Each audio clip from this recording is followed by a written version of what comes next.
We know that women who have infertility have a higher rate of stroke, heart attack, metabolic disease, cancer, and earlier death. And the statistic is not just a small amount, it's up to an 80% higher rate of those. And that's a devastating statistic to sit here and say because I had infertility. Only 20% of apps that are detecting your ovulation window when you put in your day one of the cycle are predicting ovulation correctly.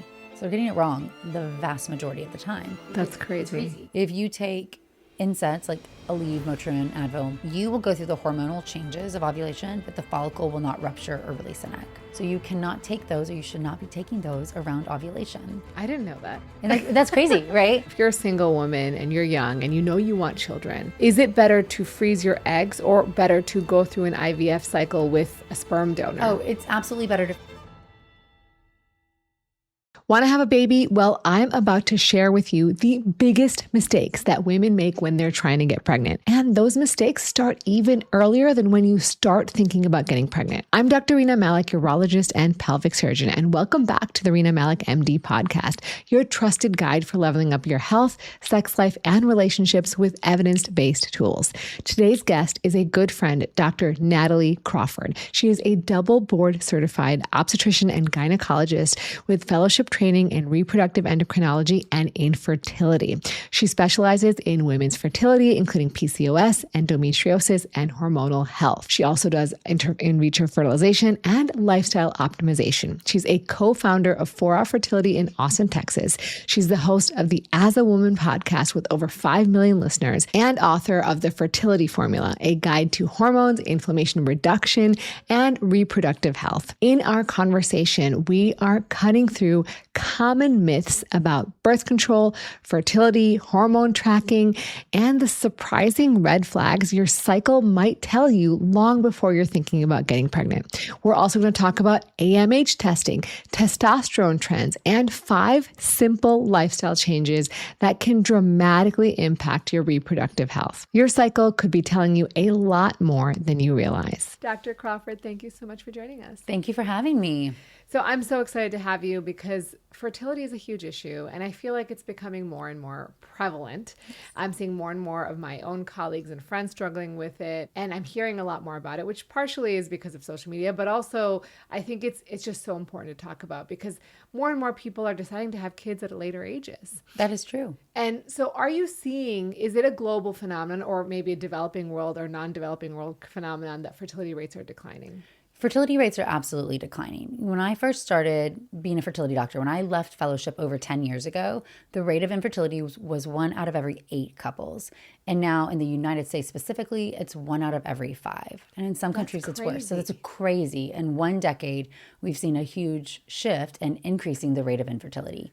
And yes, we see that women are waiting longer to start their families. People are pursuing careers.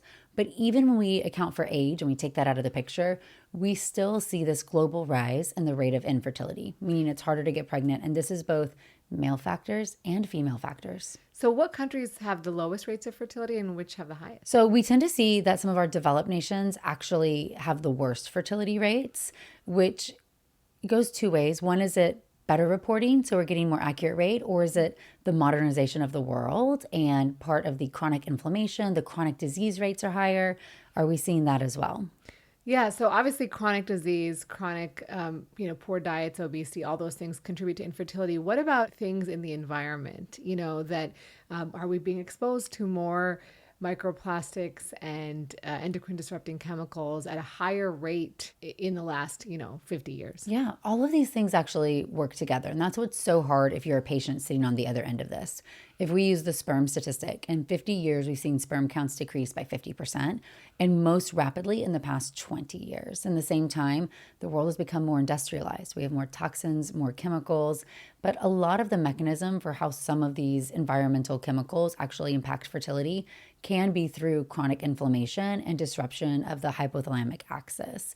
So we see this interconnected network where maybe it's not one exact chemical causing infertility, but when you add together dietary choices, not getting sleep, stress levels, environmental toxins, these things have a profound impact on fertility. And then specifically, male fertility is so much more sensitive. Women do have their eggs in their body their whole life, so we see a greater tincture of time as some time adds up. But because the sperm life cycle is relatively short, sperm are so sensitive. You know, when we freeze and thaw sperm in the lab, we're going to lose 50% of them just in the freeze thaw process. So sperm are made, they have that 3-month cycle, but that's also an opportunity, especially when it comes to environmental toxins or behavioral toxins, choices we're making, to really change and influence male fertility specifically. Absolutely. And interestingly, you know, when I was doing some research on fertility, there are certain toxins that are lipophilic, meaning that if you are more overweight, those toxins are going to stick around longer. Yeah, they accumulate in your fat and they make it worse. And interestingly, there's protective mechanisms in your diet that can counter some of these. So folic acid is a great one that actually decreases the rate of BPA in your body. It can help fight it. A lot of these nutrients are found in fruits and vegetables, and they counter some of the environmental toxins.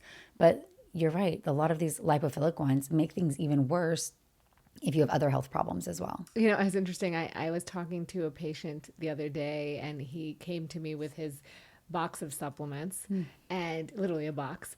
And then he was telling, you know, should I take this? Should I take that? I was like, look, stop spending all this money on the supplements. Take that money, invest in a personal trainer, invest in a nutritionist, because you don't have that together yet. And I think that that's a big take home for a lot of people, is like, we're trying to figure out what is the cause of things, but we're not doing the work when it comes to diet, exercise, stress, which is a huge one, and sleep. Absolutely. It's majoring in the minors. So we're focusing on these little things, and it'd be great if there was a magic pill that could make everything better. But supplements should be just that. They are supplemental. We shouldn't even really entertain that discussion hard until we have optimized our own nutrition and all the lifestyle factors you said, because chronic inflammation, insulin resistance, they do a double hit for fertility because they interfere with the brain. So the brain can then not signal hormones directly, but they also directly impair egg and sperm quality and the DNA integrity inside. So when we think of one exposure harms you in 2 different ways, going back in preventative care and being proactive is really what we all need to be doing first before we start going down this pathway of spending hundreds of dollars on supplements. Yeah, absolutely. Let's take it back though. Let's take it back to, you know, when women start becoming fertile, which is when they start having their period. I've heard you say that your period should be a vital sign. Yeah. Why is that? The reality is, in women, their brain ovary connection is so tightly controlled. Getting pregnant takes a huge metabolic load on the body. And so being in a position where you can have a period and have it regularly is a reflection of a proper hormonal state. So what we want to think about here when it comes to your period is that the hypothalamus is in the brain, and I like to think about that as central control station, constantly interpreting hormone signals from your body. It then talks to your pituitary, which sends out hormones called FSH and LH, which you're well familiar with, and your audience knows these help control sperm and testosterone production in men, and in women, control egg growth, ovulation, estrogen, and progesterone. But the brain is waiting to hear that estrogen progesterone signal back.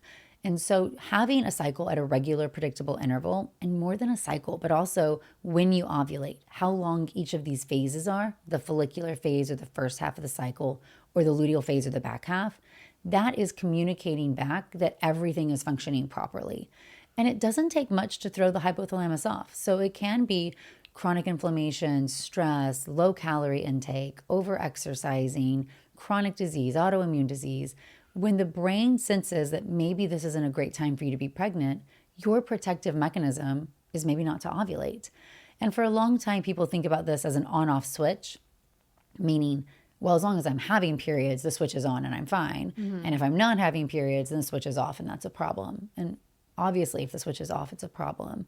But a lot of the red flag warning signs that your body is giving you is in the dimmer switch. It's when you start to see subtle changes, meaning when you transition from a perfect ovulatory pattern to one that's dysfunctional, you will go through very specific changes in your period pattern. So you'll have a shorter luteal phase. Then you'll have changes to the follicular phase and it will lengthen out. Then you will skip cycles and then you will have amenorrhea or absence of a period. And I would much rather start the investigation when you have a short luteal phase or longer follicular than waiting for things to get so abnormal. And more than that, one alarming statistic is that only 20% of apps that are detecting your ovulation window when you put in your day 1 of the cycle are predicting ovulation correctly. So they're getting it wrong the vast majority of the time because it's crazy. Yeah. They're just using an old school method called the calendar method, using a standard luteal phase and walking backwards. So tracking your cycle for a woman is much more than just marking your cycle day one in your app or on a calendar.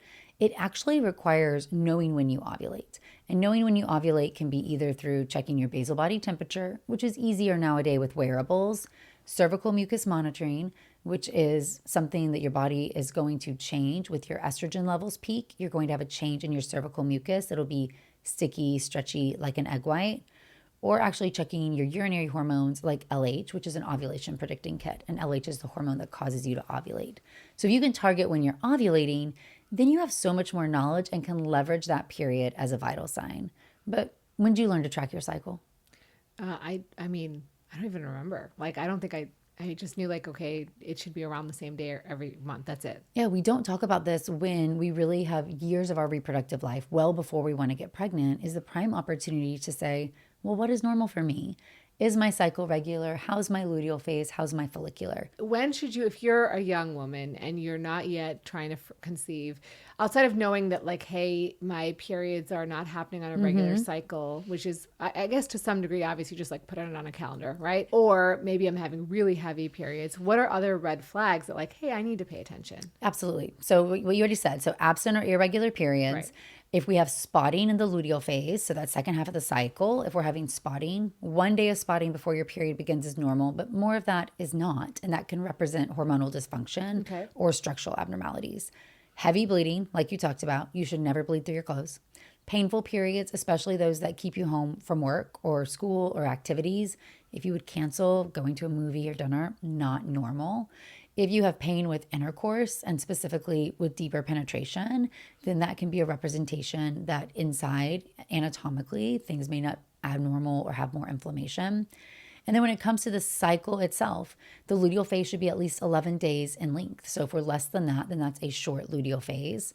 And for any given woman, you'll see people say your cycle should be anywhere from 25 to 35 days. And that's a true statement, but it shouldn't hop around. Meaning for you, if I give you a calendar, you should be able to take your finger, put it on when you think your next period's going to be, and with a day or two of accuracy, be correct. If it's 25 days 1 month, 34 the next, that's too much variability. I call that irregularly regular. And that's a sign that your brain is not responding quite as appropriately as it should and warrants an investigation. So you mentioned the luteal phase should be 11 days. So should young women be tracking when they ovulate? In the perfect world, yes. That is a vital sign. That's that fertility key. And your fertility is much more than just getting pregnant. I think culture has simplified it to fertility equals getting pregnant. We know that women who have infertility have a higher rate of stroke, heart attack, metabolic disease, cancer, and earlier death. And the statistic is not just a small amount. It's up to an 80% higher rate of those. And that's a devastating statistic to sit here and say because I had infertility. But when we think about what it is, it's not that infertility is a disease causing you to therefore have these problems. What really is happening is that the underlying state of your health that might contribute to infertility absolutely can contribute to these other chronic diseases later on. And this is why this discussion that we talked about earlier, metabolic and cellular health, is so important. And so not being able to track our body earlier is a problem. When you track your cycle, this is the opportunity for you to get those red flags much before it's a problem. And especially if you're a younger woman, you're not ready to get pregnant yet. We're not going to know if you have infertility or not. Being able to know, is my luteal phase normal or not? If it's short, suddenly we're going to do an investigation and look at your thyroid, look at your prolactin, look at your nutrient status, and start to see if there's a reason why. And the earlier you could get diagnosed with hypothyroidism, for example, the earlier you could start treatment and have this not be an issue for you later. But most of the people that I see, most women are not tracking their cycle and learning about ovulation until they are failing to conceive. Absolutely. I mean, I think in general, there's a big discussion about tracking your cycle because it changes your mood and it changes your how strong you are, how you're going to, act in the workplace. Like I've been hearing a lot of that. But it's like now we're talking about more mature things. And when you're young, like you're really just trying to like get through life. And like I think that's the prime time. And as you mentioned, I didn't learn about any of this until medical school and, beyond. But no one's teaching women about these things, even in education, right? Sexual education. No, this is not what you learn. Yeah, you learn how to put on a condom.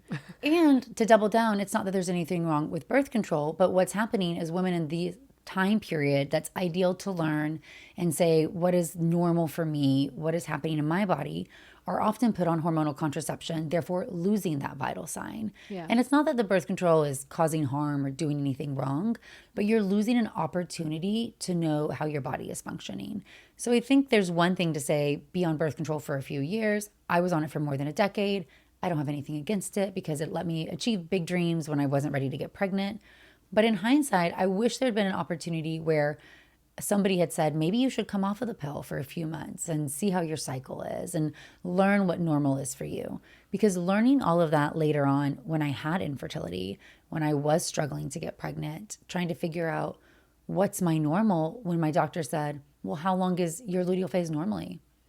Yeah, I don't know. I don't know. Right. So I think that there's something to be said, whether it's in your younger years or at a minimum, stopping that contraceptive before you're ready to start trying to conceive so you can go through this act of learning to track your cycle, getting your hormonal cues, and investigating problems that may arise before you feel like you're behind the game. What is the easiest way for people to track their cycle? For a young girl who's like, maybe in college, maybe, still in school, what is the simplest way for them? Two simplest ways. One, cervical mucus is so easy. People don't talk about their body. So cervical mucus has the word cervix in it. And people get really freaked out.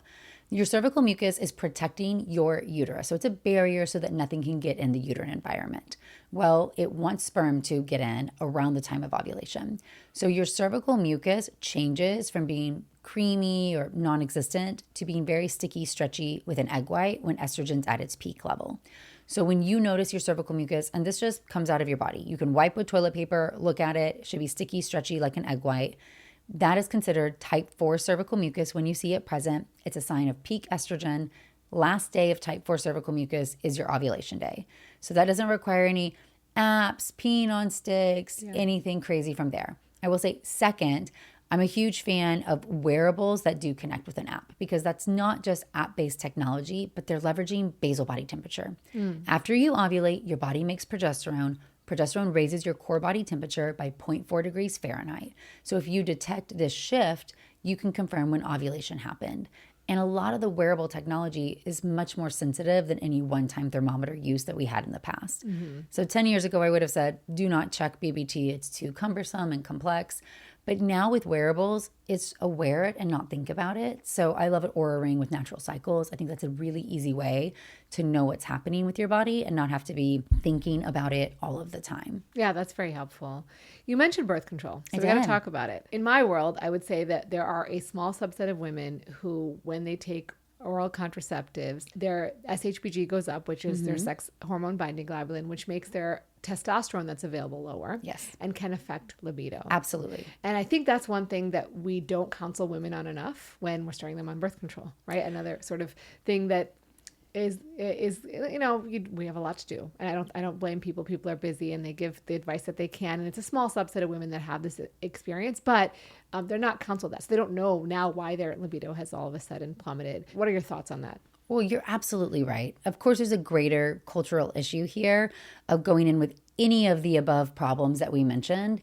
And somebody might say, here's a pack of birth control pills and this will fix the problem. And it might fix the problem, but doing so without telling the patient what the underlying problem is and the side effects of what the birth control is going to do is a huge issue that we have right now. So the birth control pill, what you're mostly talking about is ethinyl estradiol and a type of synthetic progestin. I think it's really important for people to understand this is different than estrogen and progesterone. Correct. Yes, it does feed back to the brain. So the brain senses that there is estrogen and doesn't send out FSH or LH so you don't grow an egg and ovulate. But ethinyl estradiol doesn't even show up on an estradiol blood test. It doesn't work across our body and all of our tissues like estrogen does.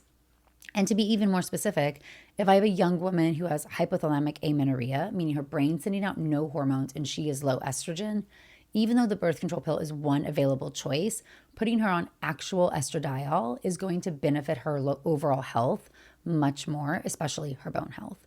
So we know that estrogen and ethinyl estradiol are not equal.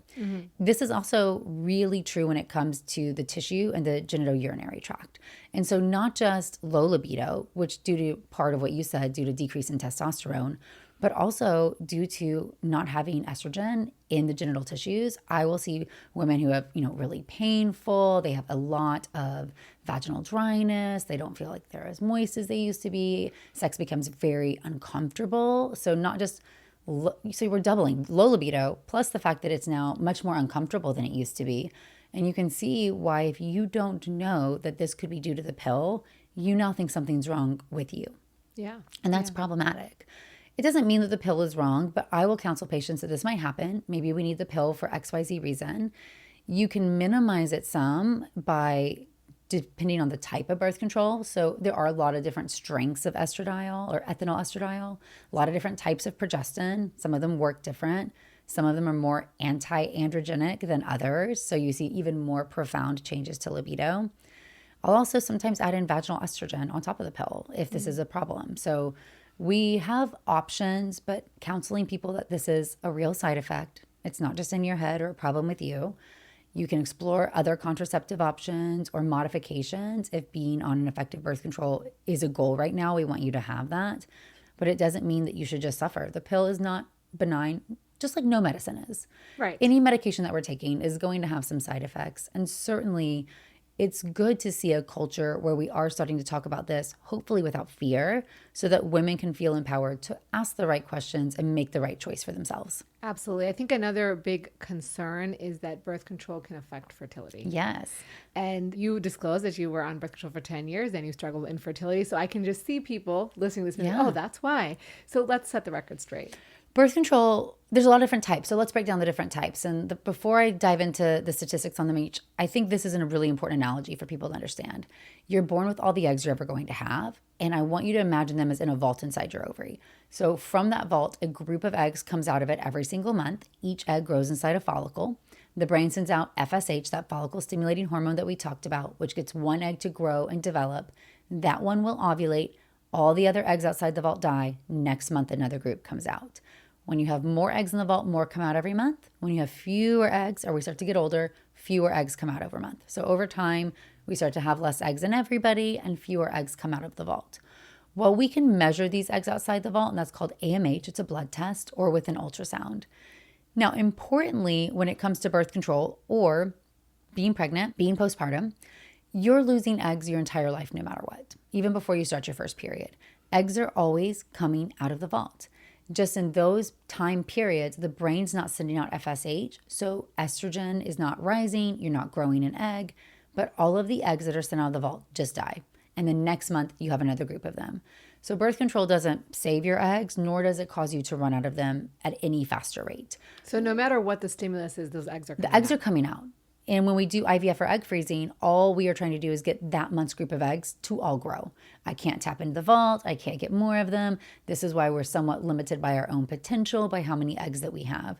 So we are on this pathway. I mean, since we're born, puberty is the brain turning on. Mm-hmm. So you lose most of your eggs actually from birth until you start your first period, where you go from 1 to 2 million eggs at birth to only about 500,000 when you start your first period. That's crazy, before you ever ovulated a single one. So this process is happening. You're losing eggs. Birth control does not change this process at all. The birth control pill is really short acting. Single pill lasts 28 hours. That's why we will see women miss one pill and they can ovulate and get pregnant. That's not the most common scenario, but it can happen. Mm-hmm. That means we don't need months to cleanse our body from the pill. But as we said earlier, one of the biggest issues with the pill is that you're losing that vital sign of your period. Mm-hmm. And if it doesn't come for months, you're just spending time and losing that opportunity for earlier investigation. That being said, not all contraceptives are created equally, and it's really important to talk about them. So some of the progestin-only ones, which are long-acting, are wonderful, effective contraceptive choices, but they do have longer lasting effects by their mechanism of action. The progesterone IUD is really great. It's a highly effective contraceptive. Some women will still ovulate on it. Not everyone will. But one of the biggest issues that we see is that it is a constant progesterone exposure inside the uterus, which changes both the receptivity of the uterine lining and its ability to grow. And I'll admit my own selection bias, because in my clinic, I see people who are struggling. Mm-hmm. So there's plenty of people who don't struggle who I don't end up seeing. But what we do know from the data is that the receptivity of the endometrium can be modified for a year after pulling out a progesterone IUD.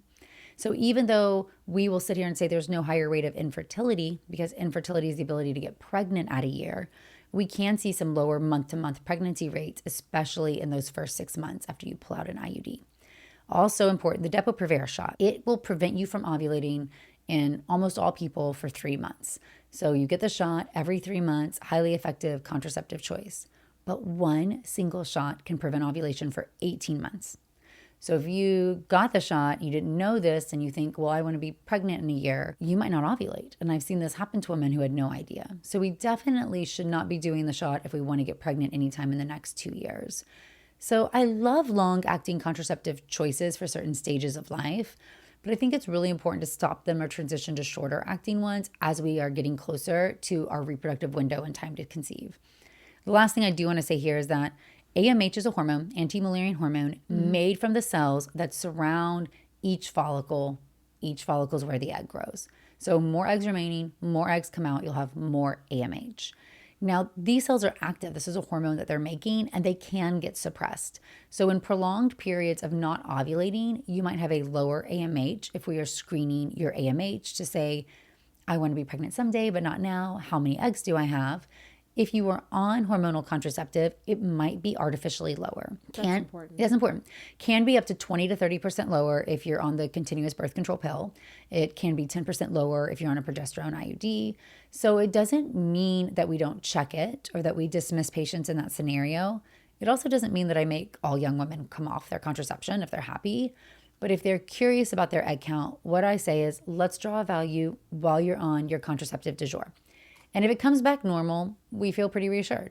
But if it comes back low, then we're going to have a conversation of should we pull off this contraception for a while? Should we recheck it in 2 months? That's when it should come back to its normal level and not be suppressed anymore.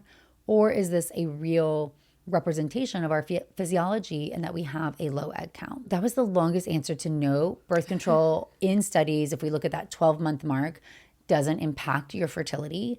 But I think it's important to know it is masking that vital sign. You're not running out of eggs any faster. You're not saving eggs. AMH might be artificially lowered. It doesn't mean you have lost eggs. It just might be suppressed. And I think the biggest takeaway for me is that if you're thinking you want to be pregnant in the next year, this is the prime opportunity to stop that contraceptive, transition to something else, learn to track your cycle, and give your body time to get back to your baseline so you know what that is. Let's talk a little bit about AMH because people are able to do these at-home tests now. So I think that's really important if they're on birth control to realize that that may be suppressing it. But is it something where you should recheck it if you're not on birth control, let's say, and it's low? Is there other things that can artificially lower it? That's a really good question. There's not much that will artificially lower your AMH with the exception of that profound ovarian suppression. Typically that is from contraception, but I'll say postpartum. We're not usually checking an AMH in the postpartum period, but How long? In pregnancy and postpartum, Yeah. well, it depends on when your periods come back. So once your brain turns back on and your ovaries are functioning, then we'll see resume to normal value. So that will depend on your breastfeeding status. But if checking an AMH during pregnancy or in the postpartum when you're still amenorrheic, we can see it be artificially lower than what it can be. I think the bigger point of one of the questions you're asking is if you get a low AMH, what should we do about it? Yeah.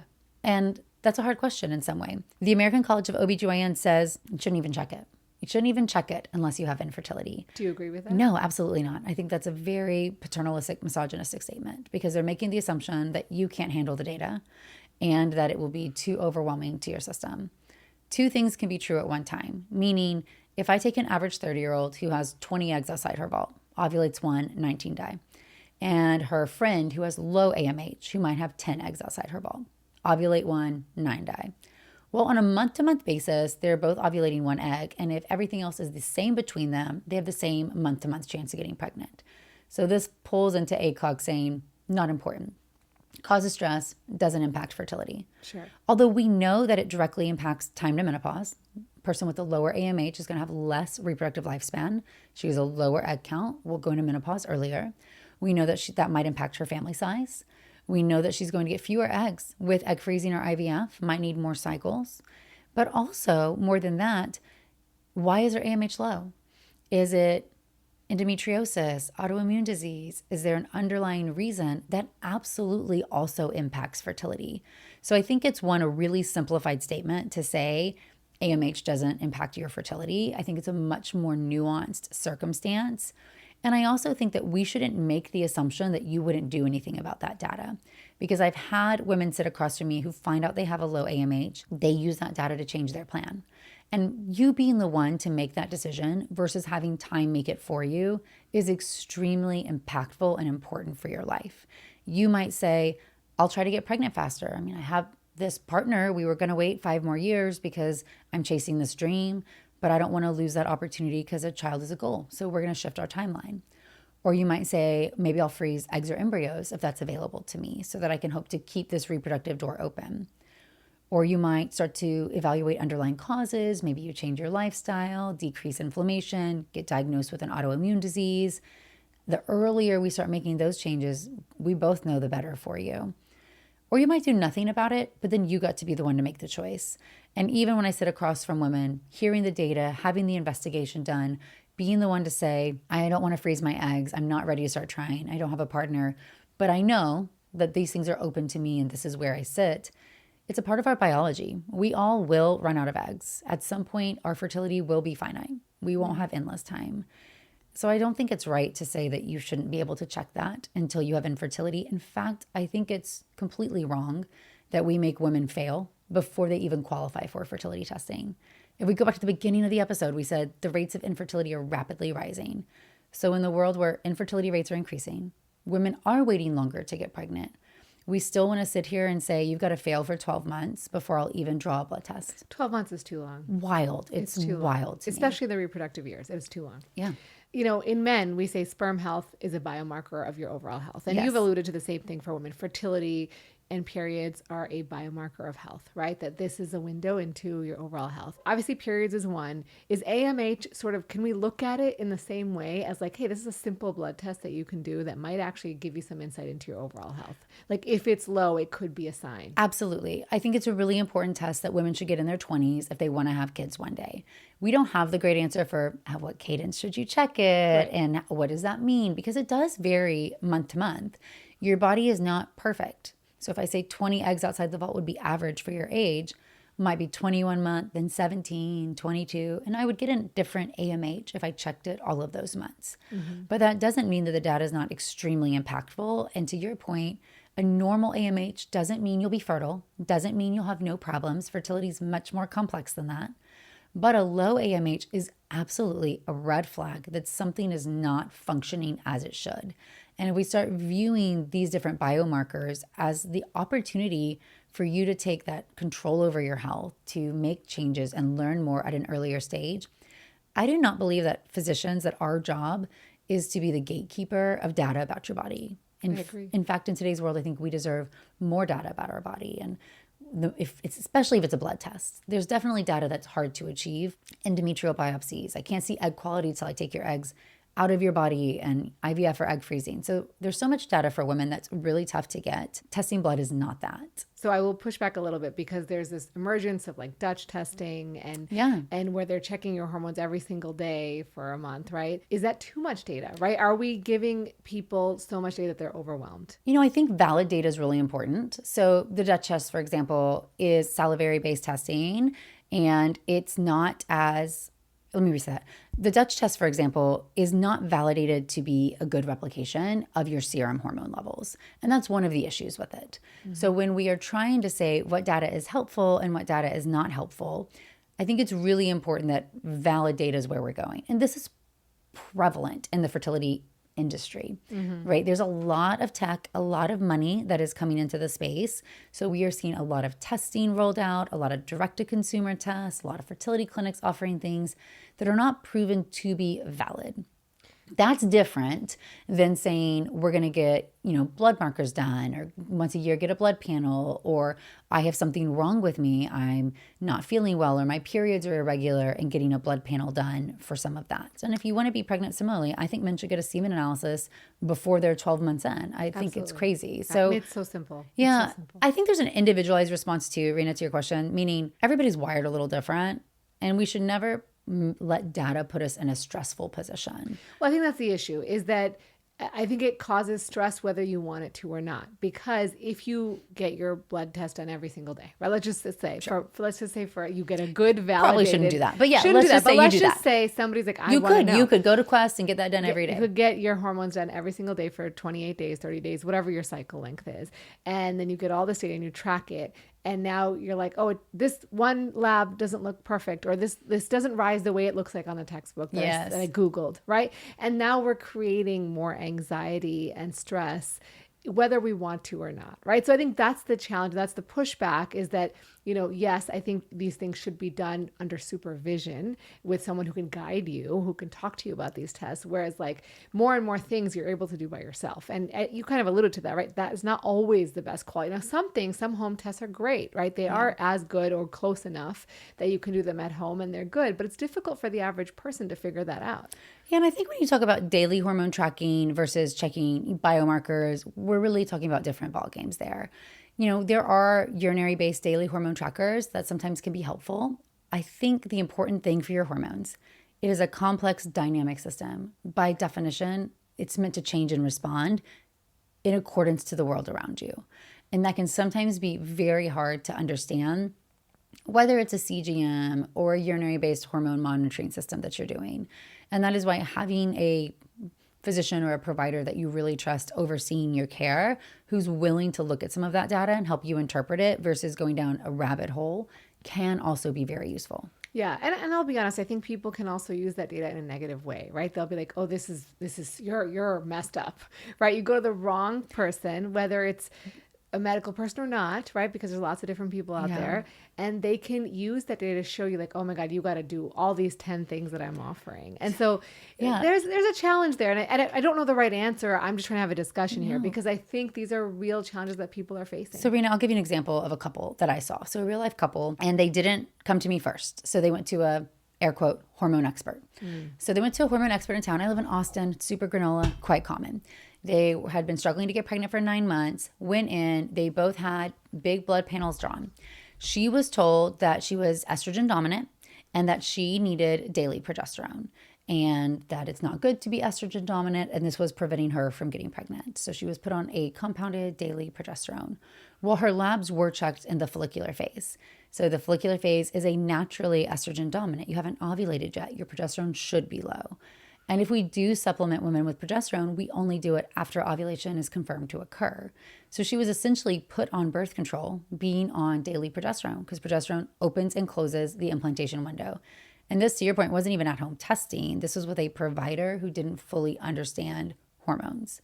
Her partner was diagnosed with low testosterone, which he actually had. But you can guess what he got given. Testosterone. And I know your audience well knows that taking testosterone as a man suppresses the brain, so it can cause azoospermia because it stops the production of testosterone and sperm. So they were equally both put on, essentially we'll say, contraceptive options after they'd been struggling to get pregnant for 9 months, under the guise of this is going to help you get pregnant. So it's not that testing is bad, but I think here's the bigger picture. This is why it's crucial to understand your hormones and understand your body, because you cannot rely on the world around you to always do the right thing, whether it's this test you're doing at home or even the, quote, expert you're going to. We've got to give our patients a sense of hormone literacy to know, wait a minute, we're checking blood in the follicular phase. Progesterone's naturally low. This is wrong. I don't trust this person anymore. Or you should never put a man who's wanting to get pregnant on testosterone only, because that can cause azoospermia that sometimes is not reversible. Meaning sometimes there's no sperm in the ejaculate and we can never get it back. And that's a scary thing and really a heartbreaking thing to see to patients. It is absolutely a very scary thing that we see all the time. Yeah, that's why I think it's so important, right? My book, you have a book coming out, being in the position to help get that information into consumers' hands so that they can show up to their doctors in a position to better advocate for themselves by not just blindly trusting. Because unfortunately, not all people you see are going to always understand the physiology of your body. Yeah, and I will say, I think that people who are really good salespeople or are very, very charming and alluring, I always take a pause because I'm like, But you're so charming. I don't think I'm that charming. Um, but like, I think, when you have a discussion, there always needs to be some discussion of risk and Yes. some explanation. Always and I think nuance. when people are like, this is the best thing since sliced bread, your doctors are hiding this from you. That's when you need to be like, wait, why? And my like bullshit meter is like, hey, if this was something that really did what they're telling you it does, everyone should be on it and everyone should be taking it and it should be worldwide knowledge, then that's not real. Because if something was really that transformative, it would be in the water. Like 100%. It would be everywhere. I say the same thing. If it sounds too good to be true, it is. Right? Nobody, if I could magically give people medication that would cure their infertility that easily, I would absolutely do it. Yeah. Right? We have given our lives to try to help patients live better lives, achieve their health goals. So yeah, your bullshit meter is so right that if this is something that is that obvious, you wouldn't be finding out for it the first time by your salesman, your charming physician or expert or whoever they claim to be. And that's important too, to say who is this person really? And what are their credentials to be the hormone expert? Right. Because you and I went through a lot of very specific training to sit in these chairs and to talk about male and female fertility.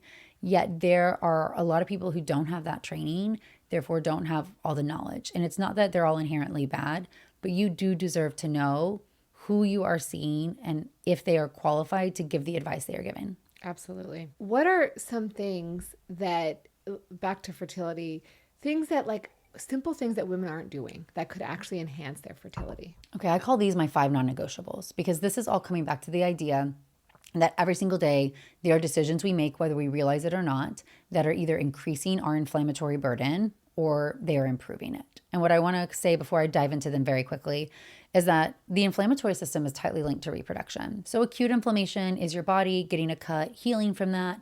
Acute inflammation is actually super important in ovulation. If you take NSAIDs like Aleve, Motrin, Advil, you will go through the hormonal changes of ovulation, but the follicle will not rupture or release an egg. So you cannot take those, or you should not be taking those around ovulation. But many women are not aware of that. So those are medications, if you take them, only take them when you're on your period and not at any other time in your cycle. So I didn't know that. Yeah, and that's crazy, right? Yeah. So inflammation is a normal body response that is helpful. However, chronic inflammation is not. So this is when your immune system is constantly turned on because it's exposed to the world or a variety of stimulus. But what starts to happen in a chronic inflammatory environment is it is feedback to the brain, interferes with the hypothalamus from interpreting and responding signals, and it actually goes in and is detrimental to the DNA inside the egg and the sperm. And then for the egg, even more so, because the egg have the mitochondria that get passed on to the embryo, we see that chronic inflammation and therefore insulin resistance, which go hand in hand, can majorly contribute to mitochondrial dysfunction, poor metabolic health, and therefore bad egg quality, bad embryo quality. And even when we do IVF, and I think this is an important way to frame this next part, because sometimes people will be told, well, just do IVF and that's all you need to worry about. But even in IVF, I can only work with the eggs and sperm that I'm given. So this is your opportunity to influence that egg and sperm quality before you do a cycle.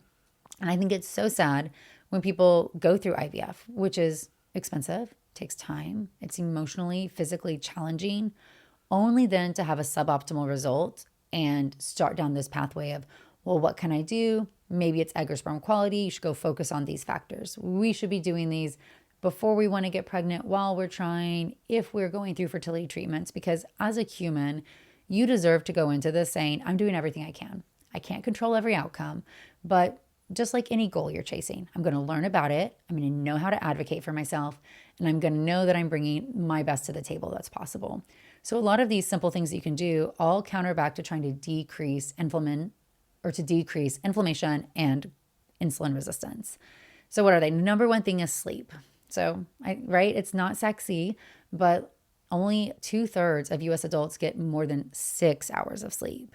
And that's a low number. That's really low. It's really bad, right? And which means their testosterone sucks. And as is their ovulatory pattern and their egg quality. So women need a little bit more. We usually say 7 to 9 hours is what people need, and most women need at least 7.5 hours, especially during the luteal phase where your metabolic needs are higher. Sleep is when your body heals inflammation, for lack of a better word. It's when it's going to go and heal up from everything you were exposed to during the day. More than that, sleep's really important to counter insulin resistance. And also, when you sleep, your gonadotropins, FSH and LH, are released from your brain in the early morning hours. So this benefit of sleep is so profound, meaning if you don't sleep enough, it is directly going to impact your hormone release, therefore your fertility. If you get 1 hour less sleep per night, you're going to get sequentially fewer eggs with IVF, even with IVF. So it's going to directly impact the number of eggs that we can get. We also know that circadian rhythm is important. So increased sleep variability for men or women results in a lower monthly pregnancy rate and a longer time to pregnancy. So it doesn't mean it's impossible to get pregnant, but you even said your testosterone is going to suck. For men and women, your body is wired to make sure that you can raise a child in this environment. And sleep is the best feedback mechanism you can give that everything is working appropriately. So quick recommendations: a cool room, set the environment, make it dark, wear a sleep mask, consider a sound machine, put your electronics further away, make sure you get in bed with enough time. Melatonin can be advantageous. It's an antioxidant.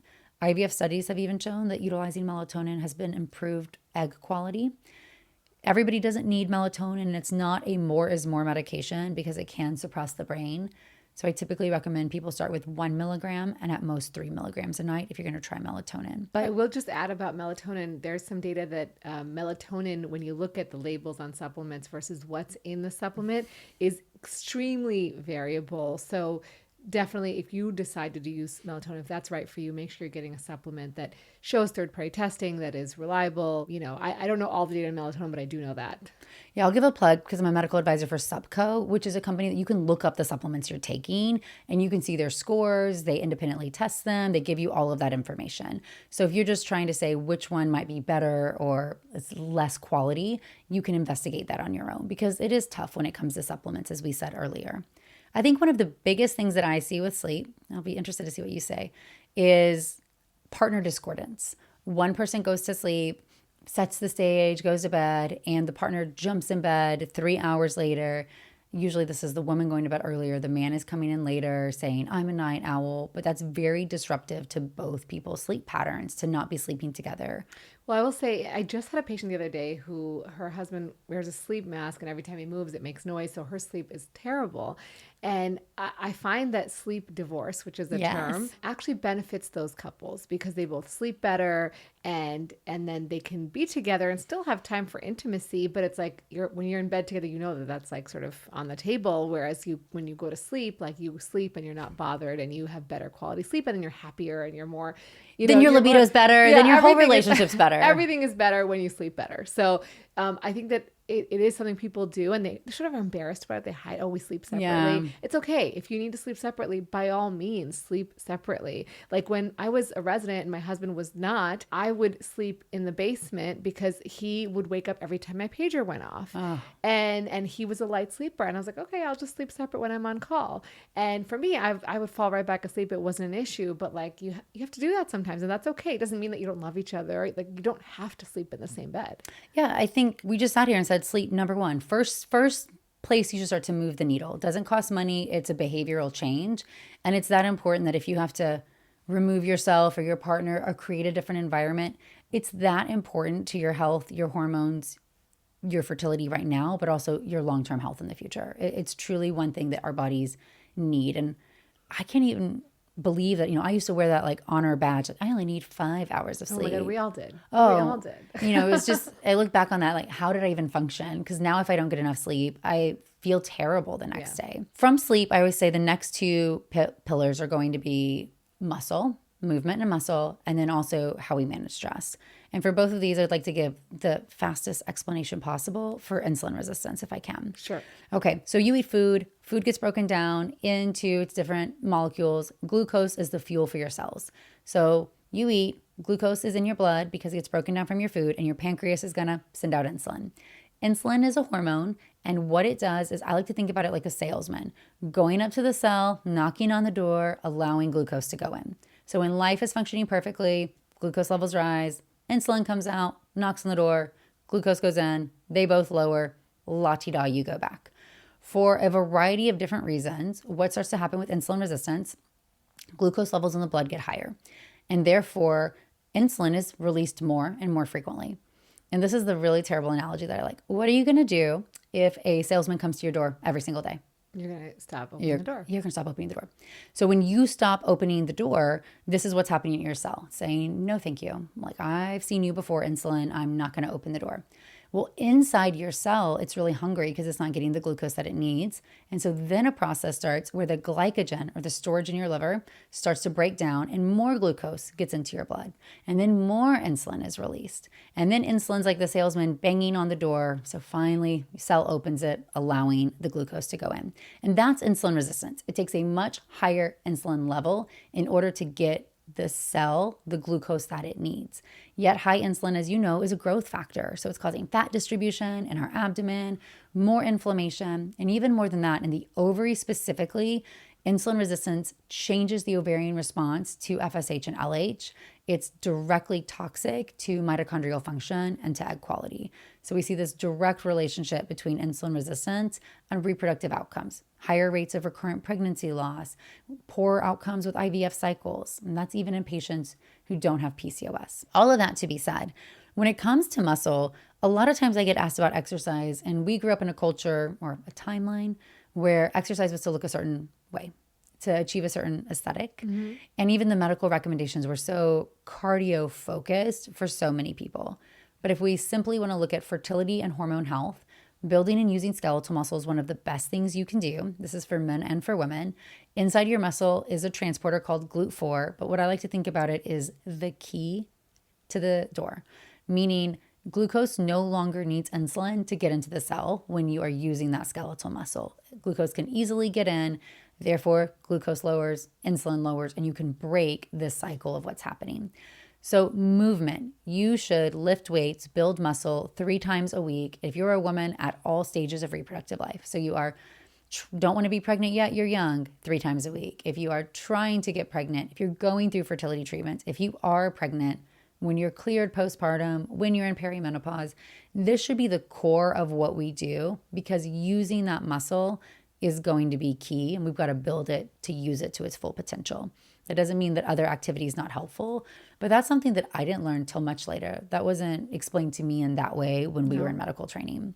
I don't think we even really talked about resistance training. It was just like, maybe a line on a slide, resistance train. Right. Is good for you. And now it's, when we start thinking about things that people aren't doing, that they can move the needle on themselves, this is a huge one for the majority of my patients. And I don't know if it's exactly the same for females, but for males, the data on the testosterone would say that using large muscle groups, going close to failure, meaning using high volumes of muscle groups, is actually beneficial for hormone health, for testosterone production. Yeah. I don't know if that's similar. It's similar for women too. Yeah. That, really going to failure on one muscle group is much more important than compound exercising all over. And so really kind of targeting, trying to go to the extreme. It builds the muscle the best, but it also utilizes it in such a way that is the most hormonally healthy, for lack of a better word. Yeah. Chronic stress, you mentioned this earlier, and I think it's something that so many physicians dismiss, and especially in the infertility space, because infertility is stressful. It's terrible. I walked that road. I walk it with patients every single day. It is very stressful by the process itself. But we have to not let that kind of keep us away from the discussion about what's happening in your body when you experience chronic stress. Chronic stress is so abnormal, but the stress response system is normal. So your body releases cortisol to stressful events, and cortisol is known to be an inflammatory hormone because it changes how your body's working for a purpose. The bad analogy of the bear. If you see a bear, you want to run away. Cortisol is going to increase, and one of the things it's going to do is go back to that liver process, break down glycogen, put more glucose in your blood, because you need the glucose to run, survive, get away from the bear.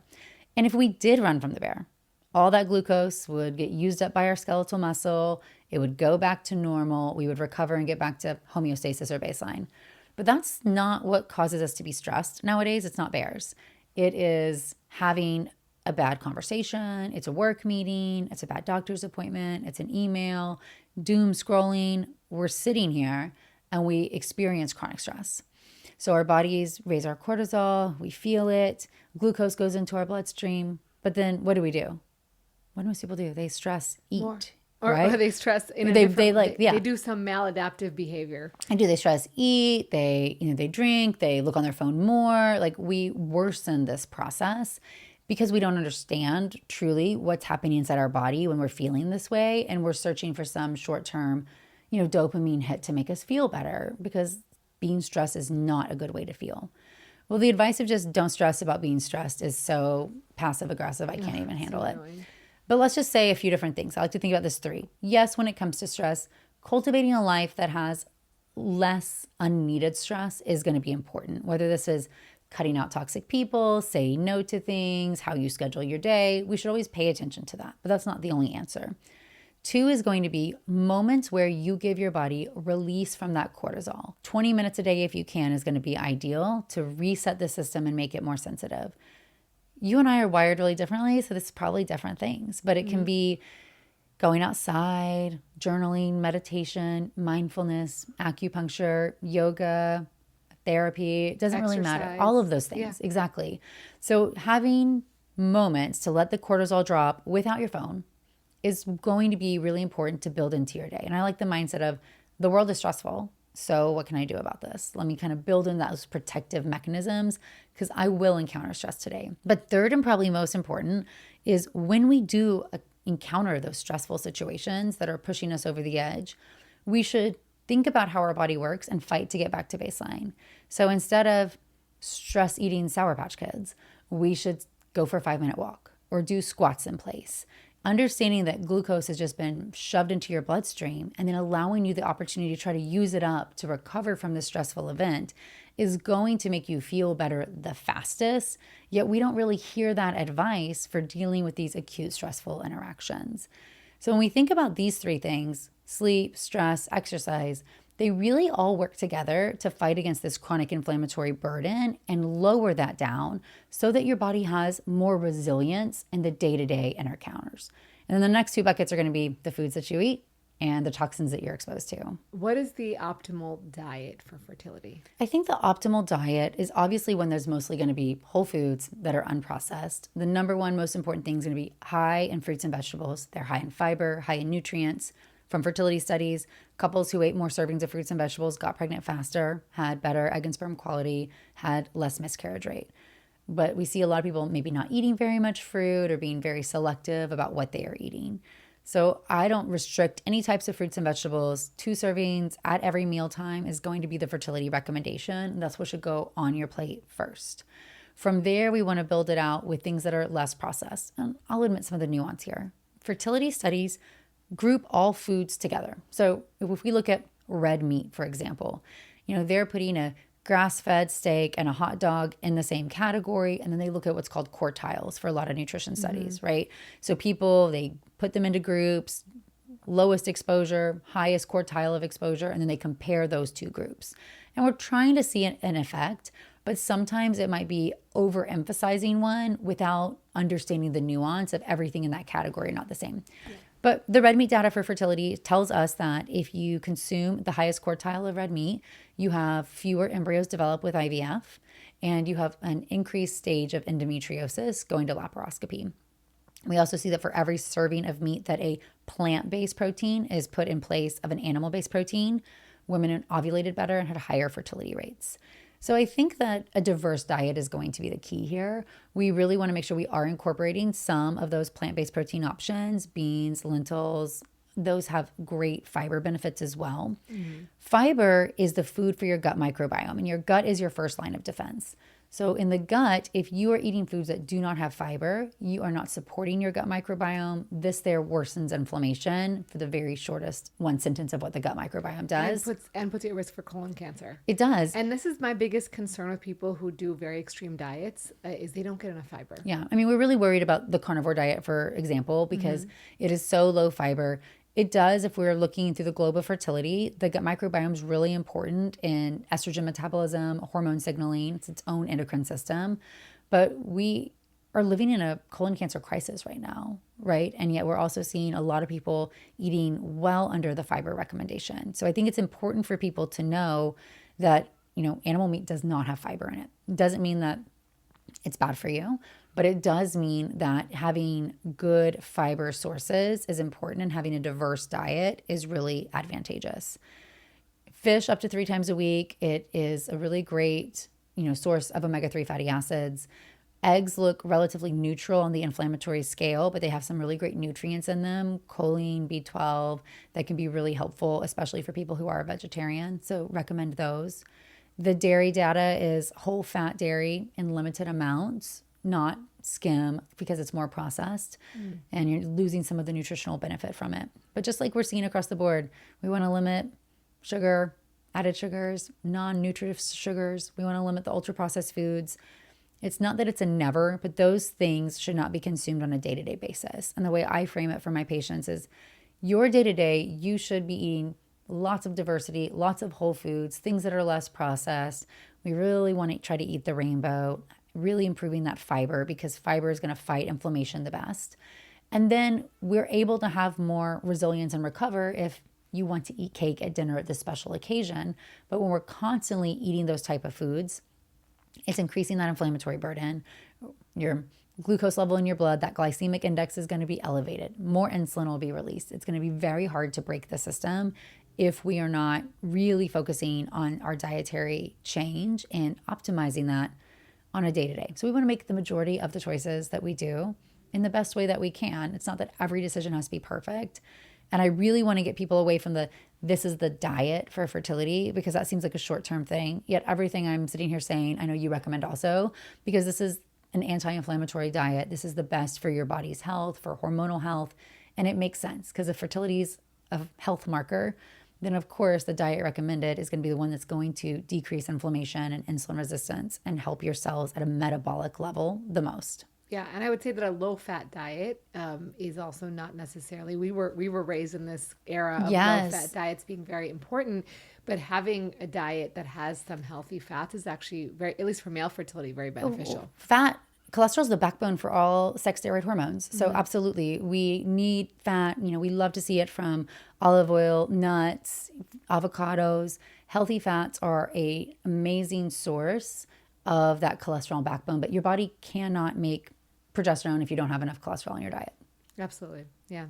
And then toxins. I don't want to spend a ton of time fear-mongering people about toxins, but I think it's important to give maybe some advice on things people can change, like small changes they can make that can make a big difference. I think you're asking the question about endocrine disrupting chemicals, but I'd like to start by answering it with behavioral toxins. So the number one thing that I'm seeing in my practice right now impacting fertility is cannabis use in men. So cannabis use, either by men or women, drastically impacts your fertility. Yes. So women who use cannabis have 25% lower rate of getting eggs in an IVF cycle and 28% lower live birth rates. That's wild. Yeah. 1 in 4. Yeah. Men who use cannabis, we see profoundly lower sperm counts. We see increased fragmentation of DNA. We see increased miscarriage in the female partner when only the man is using cannabis.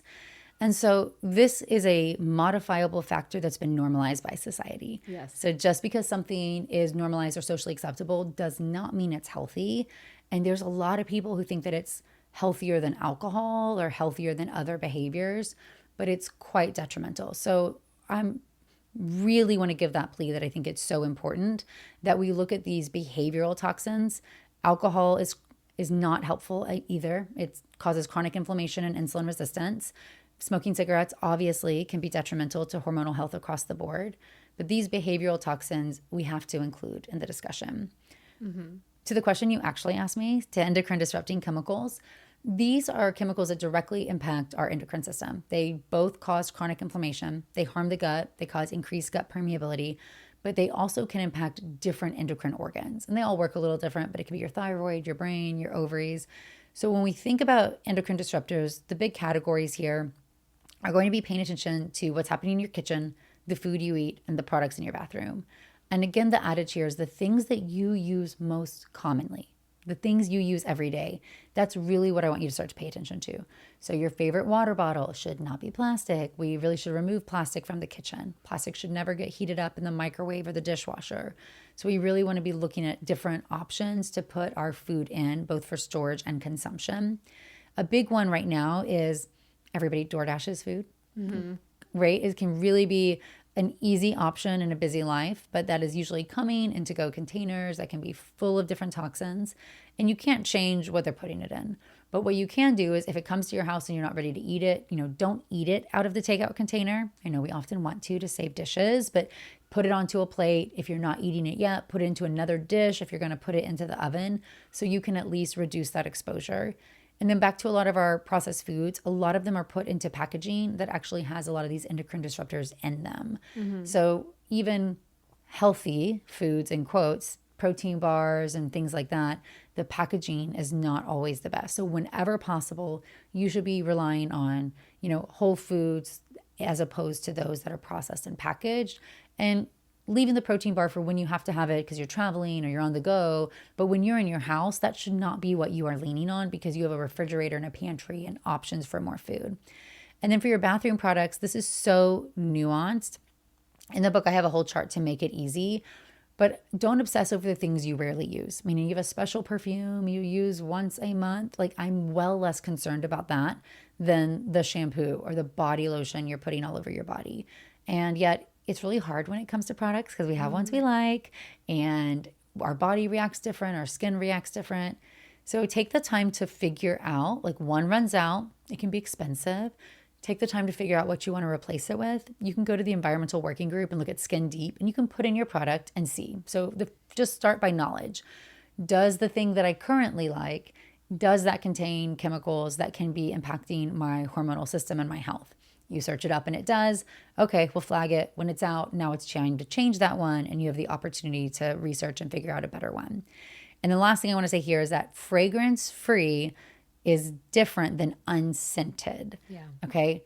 Unscented can be a scent. So we really want to search for things that say fragrance-free and not unscented.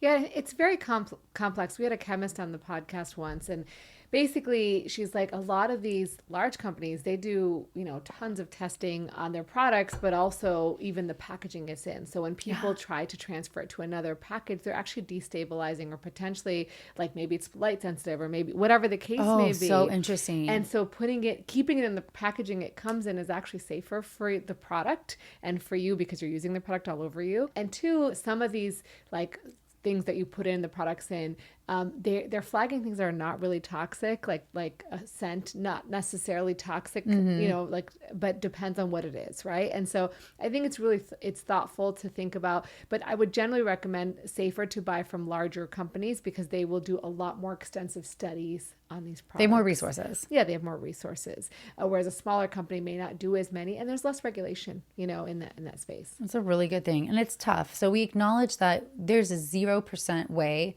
to avoid every toxin that's in this environment. Yeah. Yet the world is becoming more toxic. Therefore, we owe it to ourselves to pay attention to what is happening and at least make the decisions that we can. Not to stress about it every day, but really all these things we're talking about are to cultivate your day-to-day life in a way that you do have that body resilience so that you can handle when things are off.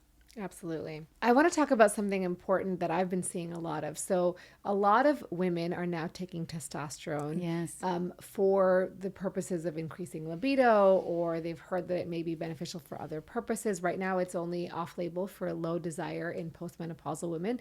But, I think that's a nuanced discussion. But I'm seeing a lot more perimenopausal women taking it as early as in their 30s, and they still want to have children. And I don't think there's enough discussion about how that affects fertility. Now, I looked at this a little bit, and I understand that sometimes using testosterone for short periods of times may be beneficial for infertility. But in general, I would assume that the response is similar to men, where it would affect fertility. But I'll leave the answer to you. You should not take testosterone if you want to get pregnant. If you're trying to get pregnant, we'll say that specifically. So you should not be on testosterone if you are actively trying to get pregnant. Testosterone can change the uterine lining, can thin out the uterine lining itself. It also, of course, if you do get pregnant, it can virilize a female fetus. And we're highly concerned about that, about if you don't know that you are pregnant and you are on testosterone. We use it sometimes in very small doses in very specific times in the cycle for IVF. And this is what you're alluding to. Yeah. We call this testosterone priming. Sometimes, because it is like a different hormone, we can get an improved response from the ovary by giving it just a little touch and then taking it away. When you get to the lower end of your egg count, androgen production does start to become important in the ovary. So in the postmenopausal ovary, making testosterone is really important. So when you have a really low egg count, you're not responding to stem the way we want you to, we will sometimes see if a small course, less than 2 weeks, very low dose testosterone can get an improved ovarian response because the ovary gets really stubborn as you get older. But that is very different than I'm on testosterone every day for my libido as a part of my hormone replacement therapy because I'm in perimenopause. So I think this is a really big plea. If you want to get pregnant, your hormone replacement therapy would look different in perimenopause than somebody who is not wanting to be pregnant anymore. Similarly, if you are on testosterone, we should make sure that you cannot get pregnant. Has your partner had a vasectomy? Are you also taking daily progestin in a high enough dose that it can prevent you from getting pregnant? So there's a lot of nuance here with this one. And I love seeing more access to hormone replacement therapy. I love hormone replacement therapy.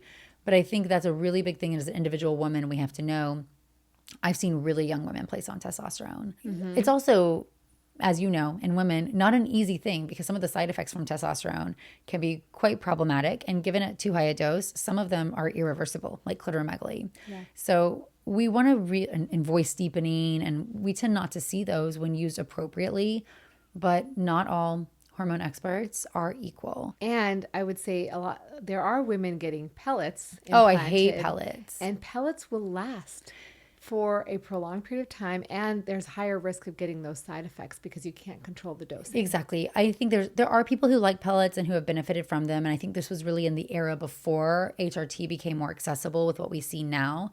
I don't see any reason why in today's world we should be giving somebody pellets because we cannot change them, cannot remove the dose, cannot track it and modify it.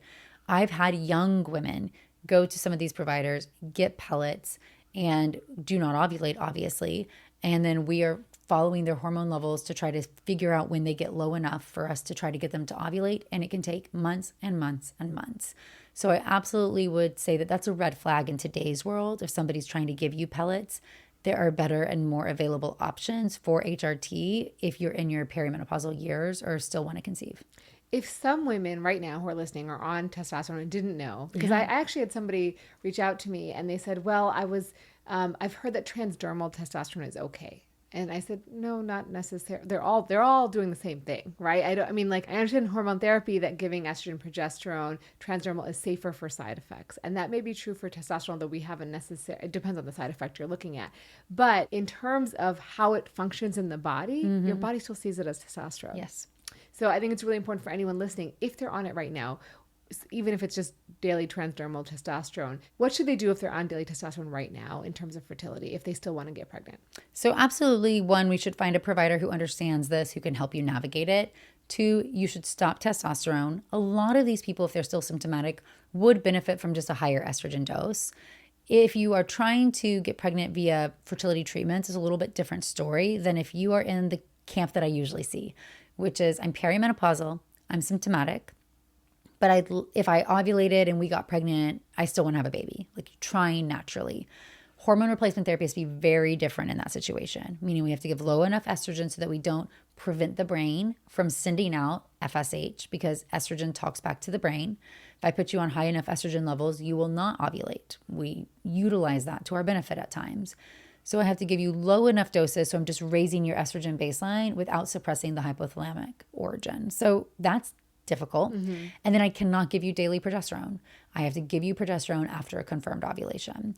So your doctor who maybe prescribed you HRT and who gave you testosterone may not understand that or feel comfortable with that. So you just may have to find a provider who is experienced and understands how we do HRT in perimenopause if you are trying to get pregnant. So stopping testosterone is not that simple.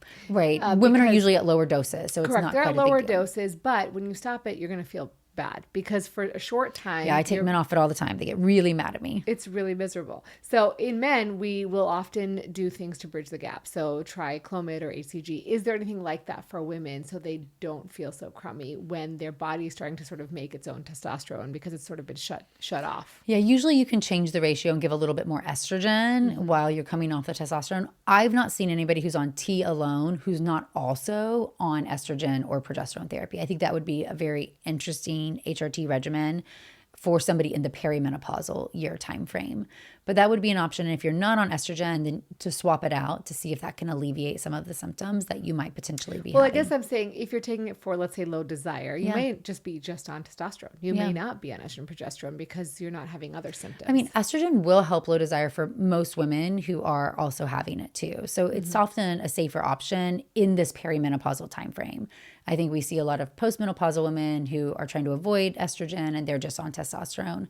But often, if you do have low desire and you're still trying to get pregnant, we see that there's a lot of dysfunction with not making enough estrogen. And that's part of why you're sensing a change from where you were 10 years ago. And even though testosterone and estrogen convert back and forth, so when you have low estrogen, you have low testosterone too, we usually, as women in our brains, can get the symptomatic relief from just more estrogen.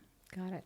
Okay. You did mention earlier about mitochondrial health and how your lifestyle affects mitochondrial health of the egg and may make it more difficult to get pregnant. But if someone has poor egg quality and they are able to get pregnant, how does that affect the fetus and the baby? Like, are they going to have poor metabolic health because of that? This is a really beautiful, complicated question. I think for somebody to understand is having poor mitochondrial health inherited into the embryo itself, we don't necessarily know what that exact thing is doing. But if we're taking generalizations, what we do know is that epigenetics play a huge role in development of your child. And epigenetics mean that we'll say the baby gets its genetic code from you, but the decisions of which genes are turned on and off, the overall risk for disease is influenced by the maternal environment. How much of that comes from the egg itself? How much of that comes from the maternal environment during pregnancy? We think a lot of it comes from that time period during pregnancy, but I don't think we have the answer to say it's one or the other, and it's probably some combination of both. I think that means that in the perfect world, we want to go into this, if you're trying to get pregnant, doing what you can ahead of time. Do we see that women with poor egg quality have a higher risk of birth defects or abnormalities like that? Absolutely not. So we tend to think it just makes it harder. The egg is so sensitive in the body. Early embryo growth is so sensitive that we tend to see this huge attrition in IVF because when these eggs don't have the metabolic capability to come to a baby, we tend to see it drop off in the lab. And that's why every egg is not going to fertilize, develop into an embryo, or be genetically normal on the other end. Because in sperm health, we do see those epigenetics. There's some data that the epigenetics in the sperm affect how the baby's outcome is going to be, not just fertility. And maternal health during pregnancy as well. Yeah. So I think for women, it's more complicated since we gestate the baby as well. Yeah. But I think we know now that what we can easily say is that the child's health is starting to be programmed well before that child is born. And the sooner that we can start to pay attention to the building blocks, we're going to have the best outcome for our children that we can. I want to just talk about in terms of fertility as you age. Yeah. Now, I think it's not as simple, and you've alluded to this before in other interviews, is that it's not as simple as you age, your egg quality declines. There's obviously all the factors that you talked about that also affect the health of the egg. But what does it look like? Is it that your fertility is going down and down and down and down slowly over years, or is it like you hit perimenopause and it drops off precipitously? Egg quality, if we want to think about that, because it is tightly tied to your ability to get pregnant, as we've said before, but just to reframe what we're about to go into, I like to think about it as the combination of genetics and metabolic health. It takes two to tango here. The genetics of your egg are so interesting. Unlike sperm, they get packaged up with their 23X, their 23Y. Your eggs are held in metaphase of meiosis, meaning 23X lined up in a row in their perfect match, held apart by meiotic spindles. These are proteins that do break down over time. Even if you're super healthy, we can't avoid the tincture of time that will happen. I like to use the bad analogy of imagining kindergartners standing in a line of alphabetical order. Simply, the longer I ask them to stand there, they're going to get out of line, even if everything around them is great. Now, if I bring in distractions, if we think about inflammation like distractions, and there's puppies and kitties, well, then they're going to get out of order even faster. So inflammation has this double hit. And as a population, as we get older, we also, as a population, get less metabolically healthy. So inside your eggs, you're going to see that you're going to have more chromosomes in the poor position and poorer functioning eggs as you get older if you follow the normal trajectory of metabolic health with age.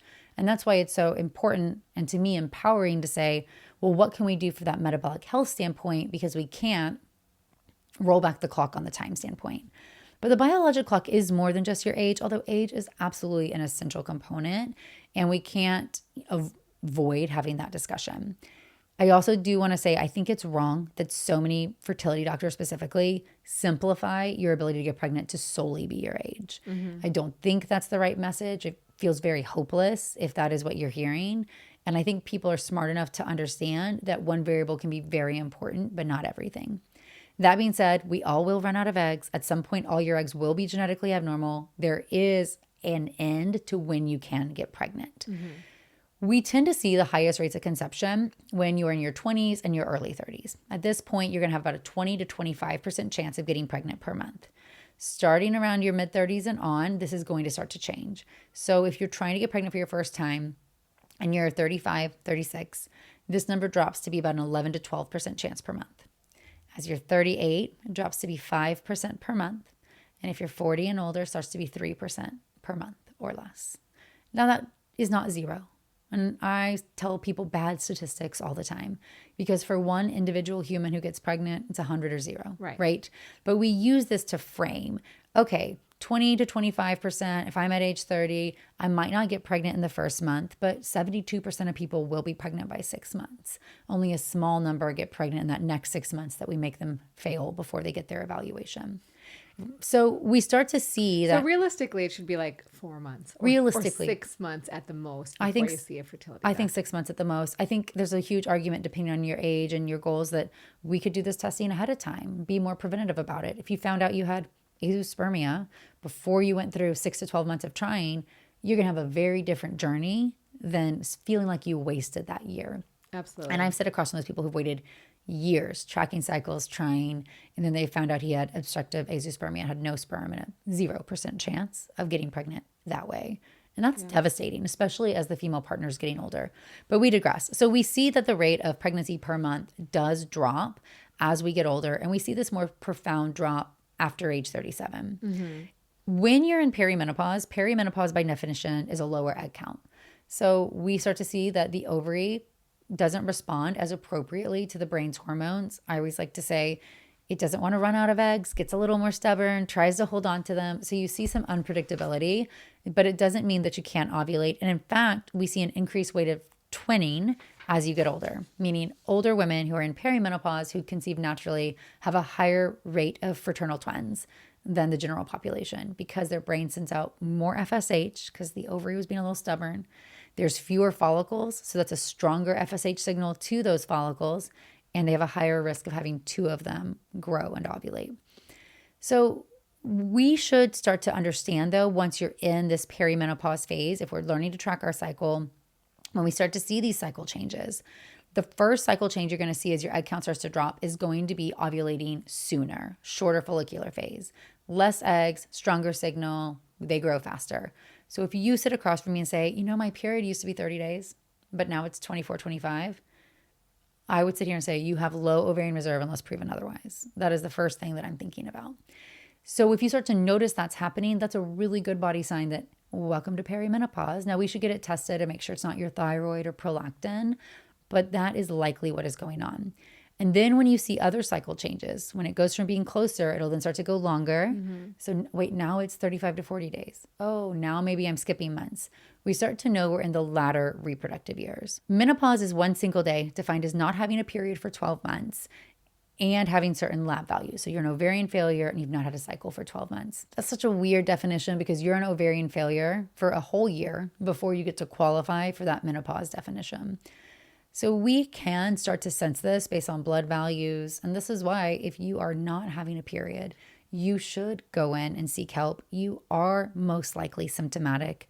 And beyond from fertility, but just from a hormone replacement standpoint, like we talked about earlier, starting hormone replacement therapy earlier can have a profound impact on your life. And that's a whole nother discussion. We've had a few experts on the podcast, Mary Claire Haver, we've had Shannon Parrish, we've had Lauren Stryker. So check out those podcasts if you want to learn more. But I want to talk about IVF. So if you are 38, 40, how much does doing IVF, what does that increase your likelihood of getting pregnant from 3% or 5% to? It's apples and oranges, but it's not as easy as saying 65%. So the rates with IVF, we have a 65% live birth rate per genetically normal embryo. In a bucket, that sounds really incredible. It's higher success rates than 25-year-olds have trying to get pregnant naturally. The big asterisk there is per genetically normal embryo. And what we do know is that it's harder to find genetically normal embryos as we get older. Right. Due to the fact that you have less eggs per month, right? As fewer eggs are in the vault, fewer come out. In IVF, I can only get the eggs outside the vault to grow. So an average 40-year-old, I'm probably going to only get 8 to 10 eggs to be able to grow. In addition to the fact that the tincture of time, we know that an average 40-year-old has about a 25% rate of genetic normalcy. So if I give rough math really quickly and things are perfect IVF cycle for a 40-year-old and I get 10 eggs, we tend to see fertilization rates of 75 to 80% in the lab. So let's say 8 fertilize. Half tend to make it to an implantation stage embryo called a blastocyst. So now I'm at 4. 25% rate of genetic normalcy, I got 1. And then I have a 65% chance of success, which is way higher than the 3% you started with that month, because I got the opportunity to get all 10 eggs to see which ones could be there. We grew them in the lab, which is a non-inflammatory environment. So we really changed the early embryo growth environment. Hopefully we challenged the sperm a little by putting them through Zymot, which helps select maybe higher functioning sperm versus some of the randomness that might happen in the body. So we're manipulating the system in a way to try to achieve these optimal results, but that's still no guarantee. And that's drastically different than when you're younger. Even if you're only 35 and you have an average of 16 eggs, but 50% are genetically normal, that math is drastically different. So if you get 16 eggs and 14 fertilize and 7 grow out, let's just say you fell low, but you had 3 normal embryos for the same cycle that you might do at 40. Now, cumulative success rates with genetically normal embryos are quite good in IVF. This has really changed the game to be able to do some genetic testing, meaning 2 consecutive embryo transfers is going to put you at about an 85% chance of success. And after 3, it's almost 95%. Meaning I only have a 5% rate of recurrent implantation failure, and most people will have success. But a 40-year-old just had to go through 3 cycles, so 3 different months. This month's eggs, next month's eggs, the next month's eggs, to have the exact same odds of success that a 35-year-old did just one time. So we really have to look at cumulative success and individualized potential based on what your ovarian reserve is, what your egg count is. But it's a different ballgame than 3 to 5%, where we're really looking at things differently. And what I really want to stress to women, especially if we're in the 38 and older stage here, is that this becomes even more profoundly important if you want more than one child at this moment. So if you are just starting your family at 38 and you want to have 3 kids, it's always been your dream, but you met your partner later, we really should understand all of our data before we make a decision, because getting pregnant is taking you out of the game for a year and a half, essentially, to be pregnant, have a baby, and recover. So there's circumstances where I might find that somebody has low ovarian reserve, haven't started trying to get pregnant. We might go through IVF and freeze embryos, and then they may try to get pregnant naturally, achieve baby 1 right now. But when they come back and they're older, have many fewer eggs, we already put those embryos in the bank from when they were 35. So we're going to have an easier time now. So that's such a personal discussion. But the point is that you can't make decisions on data you don't know, and you can't make a lot of assumptions about your own fertility. So going in earlier, getting an evaluation done, having conversations, especially if you want a bigger family size and you're starting later, nobody's going to force you to do IVF. Yeah. But it should be a tool in the toolbox that you're able to use and leverage if that's a goal that's important to you. I mean, I think it's incredible. I think the technology has advanced so much that these success rates are so much higher than even when I was in training. Yeah. Yeah. It's wild. It's progressed immensely in the past 15 years since I've been in the field, which is beautiful to see. Makes you really excited about where we'll be in another decade or two. But in the same breath, there's so much nuance, and it's not all good. It's not all bad. You should never be forced to do something or feel like you are. Yet you should be able to sit with somebody who can accurately say, these are the different options and this is why I recommend this one, and who really cares about what your goals are. If you're a single woman, and this is probably not a clear answer, but if you're a single woman and you're young and you know you want children, is it better to freeze your eggs or better to go through an IVF cycle with a sperm donor? Oh, it's absolutely better to freeze your eggs. And the reason why you're asking this question is because when we were in training, that was not the answer. Egg freezing was experimental until about 2013, 2014. And Crazy how recent it is. I know. So when people say, oh, egg freezing is so trendy, I say it's just accessible and available now. Enough people can do it. Technology's improved. Lab personnel are trained. And that wasn't the case a decade ago. So at that time period, when we started to first do egg freezing, we used an older freeze thaw process, which is called a slow freeze. And when you did that, you lost almost half of the eggs in the freeze thaw process. And so you can imagine the financial investment to try to go through and freeze eggs, knowing half were not going to survive, especially if you had cancer and it was your only shot, or you had a low egg count, or you were older. We had these discussions a lot, trying to push women towards considering at least donor sperm. That is completely different now. In modern labs, the average success rate of freeze thawing an egg is 90%. In our lab, it's 95. I'll use 90 though, because it's the national average. Meaning if we freeze 20 eggs, I'm gonna have 18 or 19 of them survive that freeze thaw. There's no reason that I should force them to be fertilized with donor sperm. The argument to fertilize eggs, if you have a partner, so we could use that discussion. You're with your partner, should you freeze eggs? Should you freeze embryos? The reason to do it is, I said the attrition earlier, is that you understand that final number, because just having 10 eggs in the freezer versus knowing you have no embryos or one embryo, when do you know if you have enough, right? We make a lot of assumptions on just eggs. The counter argument is that for the majority of people in this country, we don't have insurance coverage for this process. The cost of freezing your eggs is about half of making embryos. So I could simply, for the same investment, do 2 cycles and have double the amount of eggs. And if I'm an average young woman who's single, and let's say I get 16 to 20 eggs, instead of worrying that I might fall below average, because I might, I can now just do a second cycle and now have 30 to 40. And I have covered the bases so that if I happen to want to procreate with somebody who has less than optimal sperm, I still have put enough eggs in the freezer to have an optimal outcome. Then you've really played the odds in your favor. I hate when people say freezing your eggs is an insurance policy on your fertility. It's probably one of my least favorite things that I hear. Patients sit across from me and they've been told and they say this, because an insurance policy is always going to pay off. How I like to look at it is, this is an investment. It's like putting your money in the stock market. It often pays off. It can be smart to invest your money. In fact, most people are encouraged to do so. But the ROI, maybe more like a bond stuff. Right. The ROI on that, though, is going to depend on the environment when you withdraw the money, factors you don't have control over right now. Yeah. And so it's an investment in yourself, and it's an investment in the opportunity to have a child in the future that has your genetics. If you're a couple and you're sure you're going to stay with this person, that's a whole nother discussion.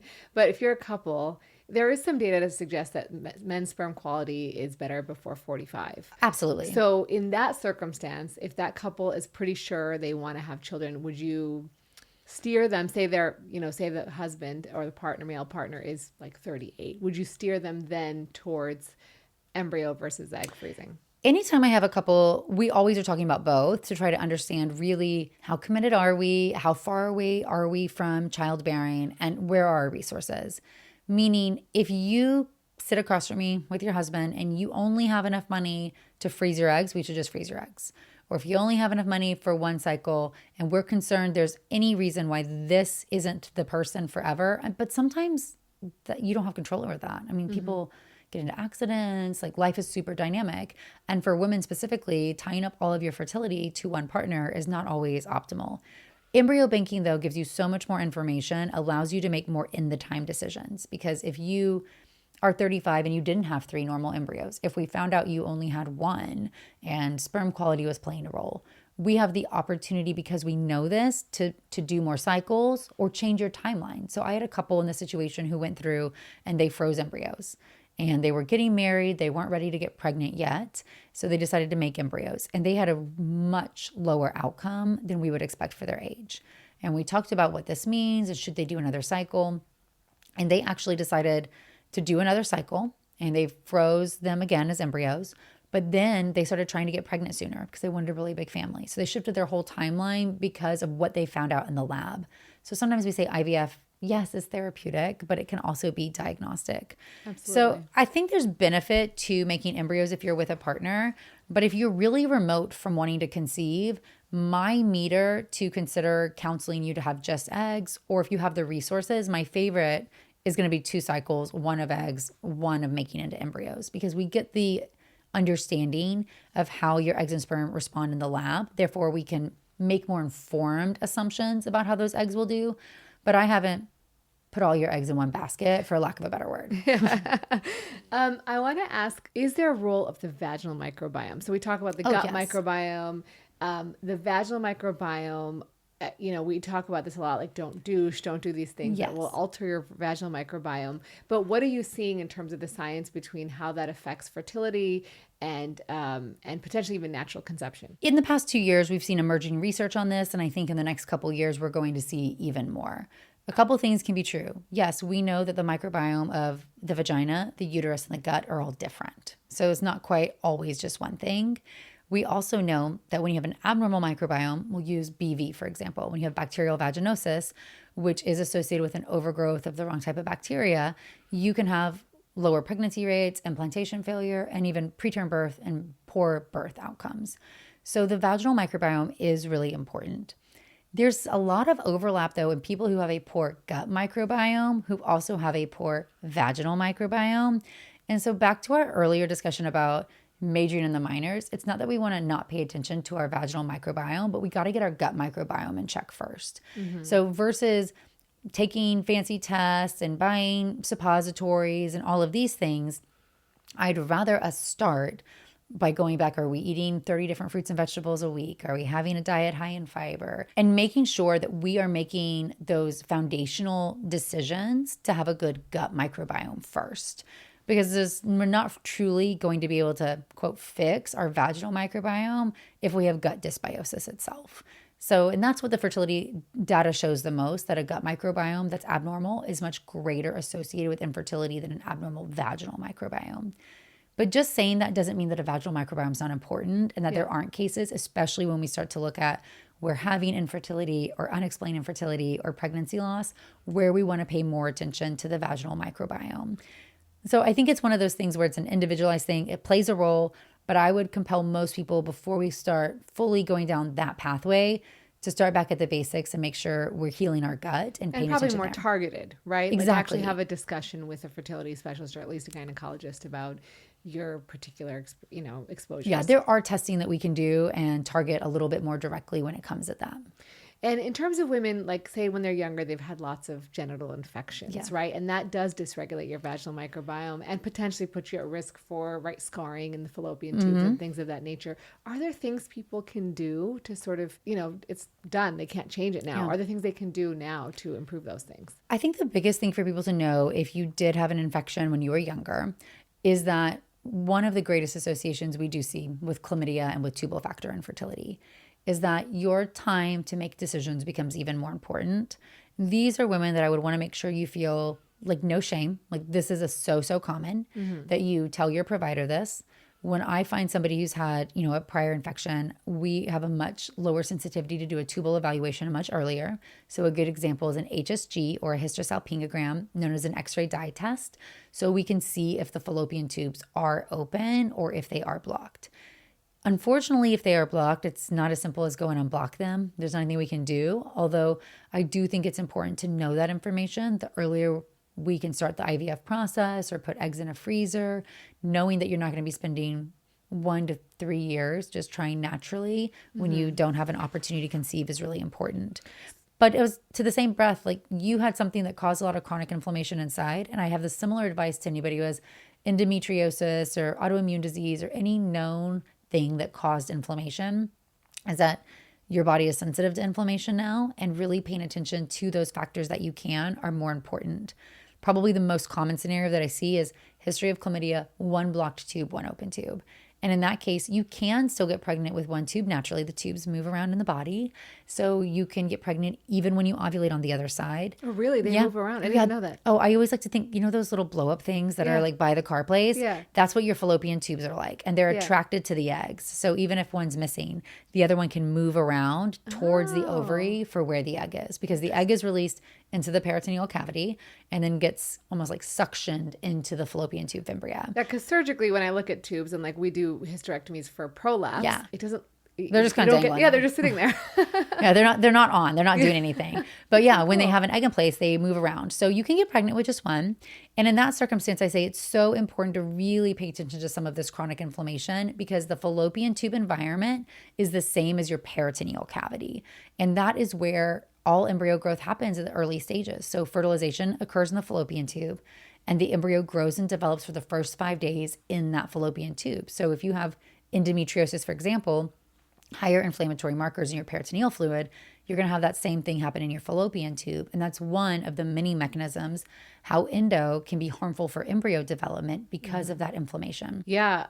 I saw one paper before we talk about endo, which I do want to talk about briefly at least, is that they did like ozone therapy for improving the fertility rates for women with chronic infections. Is this something that we're excited about, or something that's still really too early to say? It is really too early to make mainstream, but we're always excited about potential opportunities. So I love that people are at least looking at it. As you know, women's health, largely underfunded. Interest is often coming from industry, but we take interest where we can get for research. So it's something that I'm excited to see where it goes, but too early to tell at the moment. So endometriosis is something that I see a lot in my patients too, because it affects the bladder, and it is often obviously very delayed in diagnosis, right? These women are suffering for years of super painful periods. No one's really caring about them. God, it's so sad. From a fertility perspective, first maybe explain what endometriosis is, and then how does it affect fertility? Endometriosis is one of my least favorite things, to all the reasons you alluded to. It takes 7 to 10 years to get a diagnosis. Women get dismissed and gaslit. The primary symptoms are so subjective at first. Pain with intercourse, GI, urinary symptoms, that these are so frequently dismissed. And they're sent to different doctors. Different specialists for all of those. And speaks to a greater discussion, because what I hear so often from patients is, well, yeah, my periods were debilitating, but I just thought I had a poor pain tolerance, or I didn't tolerate it well. So conversations like these are so important when it comes to endo, because we have to know what's normal to know what's not. The endometrium is the lining of the uterus. So when you have a period, the endometrium is going to shed. That's what you bleed out, and then will regrow and regenerate the next month. My easy analogy for endometriosis is it's truly an autoimmune disease where your body is responding abnormally to a normal process. And what I want you to think about is that uterus, that triangle-shaped uterus with the tubes, it's contracting when you have a period, and that's normal. But what happens is some of those endometrial cells will get pushed out the fallopian tubes. That does not cause endometriosis, but I'm using it to highlight the fact if I went and took your appendix out when you're on your period, I would see some menstrual blood in your abdominal cavity. Wild. But your body should say, I'm just on my period, no big deal, la-ti-da. And in a patient who has endometriosis, your body says, foreign material, attack, this is not normal. And so your body activates that immune system, goes and walls off these little implants, and they become this implanted endometrial tissue that connects to your blood supply. And just like the endometrium in your uterus, it's hormonally responsive. So one of the biggest problems here is that all of the treatments for endo try to suppress hormones so that these lesions don't grow. Therefore, you cannot get pregnant if you're suppressing the hormones, because you're suppressing ovulation. So with every ovulatory cycle, we tend to see worsening pain of these lesions, lesion growth, and it has a really complex physiology. So it goes from just this chronic inflammatory environment into the fact that over time, it can actually obscure environment completely. So just like if you had a scab and you scratched it every day, you'd eventually get a scar. We can see destruction completely of all pelvic anatomy when it comes to endometriosis. So you can get tubal blockage, you can get the ovaries can be totally encased. It can be such a devastating disease. So it impacts your fertility in multiple different ways, and it's so hard to get to a diagnosis. Severity of symptoms, all these pain symptoms, does not necessarily correlate with disease. So that's one thing that's hard. We also see that it's not always able to be visualized on ultrasound or with MRI. Yeah. So surgery, putting a camera in and looking around, is one of the only ways to confirm somebody does not have endometriosis. Sometimes we can get to a diagnosis with ultrasound or MRI, but not always. So this really leads you to be in a place where women wait 7 to 10 years for diagnosis, terrible pain, disease is worsening all of that time. And we know that 50% of patients with unexplained infertility probably have endometriosis. Well, and the challenge with these patients is like endometrial surgery is very difficult when it's very aggressive. And insurance doesn't pay well for that, right? So you're going to do this really long, like 6-hour surgery potentially. And so a lot of endometrial surgeons that I've spoken to who do high volume end up having to charge for their services because they're spending 6 to 8 hours doing surgery on people and not getting reimbursed like, nearly to the rate of someone else doing 6 to 8 hours of surgery. And so now it's become an issue where, people who have less financial means can't get care. More so than that too, that one expensive long surgery improves from a fertility standpoint for about 6 months. We see inflammatory markers rise for 6 months. So this doesn't mean we never do surgery. It can be good for a diagnosis. I think a couple points I always want to make is if you are going to have it, please, please, please do all of your fertility testing ahead of time. We want to know that we have everything else optimal. Do not go have endometriosis surgery when you're trying to get pregnant and your partner's not even had a semen analysis. It makes zero sense. We want to really make sure we're timing that surgery in a way so that when we come out of it, we're really optimizing our time to get pregnant. And that a lot of that comes from having the data ahead of time. We know that because as inflammation starts to come back, this is why a lot of people end up needing to go to IVF, especially as the disease is more advanced. Endometriosis is so destructive. It's associated with a low egg count. It can destroy part of your ovarian tissue. When you get endometriomas, those cysts in the ovaries, it gets even worse. So you just get this multiple hit all over the place. One thing I want to say about it when it comes to IVF, because I think it's important for people to understand, IVF can be so impactful for endo because we're taking the eggs outside the body and we are growing that early embryo stage in the lab, which is non-inflammatory. So if the fallopian tube is the same as the peritoneal environment, if that's highly inflammatory in endometriosis, I'm changing the environment of the early embryo growth by having the lab environment, which is non-inflammatory. We also can suppress endometriosis prior to an embryo transfer. And again, I can't do this in nature because you won't ovulate.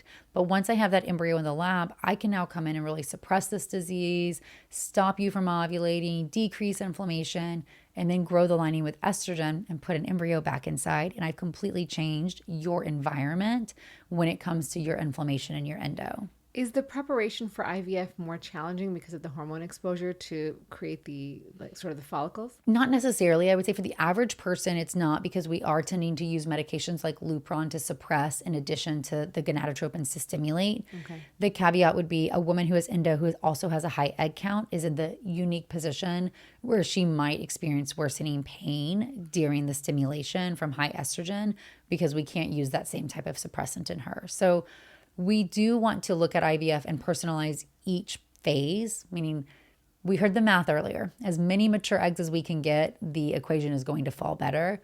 But there are cases with some patients who have really bad endo that I sacrifice quality for quantity. And I say, well, we might use lower doses and not try to get every egg we can, but try to do this in line with a suppression so we can keep inflammation lower. IVF protocols are not a one size fits all, nor should they be. If your clinic ever says, this is the protocol that we do, red flag, red flag, red flag. Yeah, that sounds like a red flag.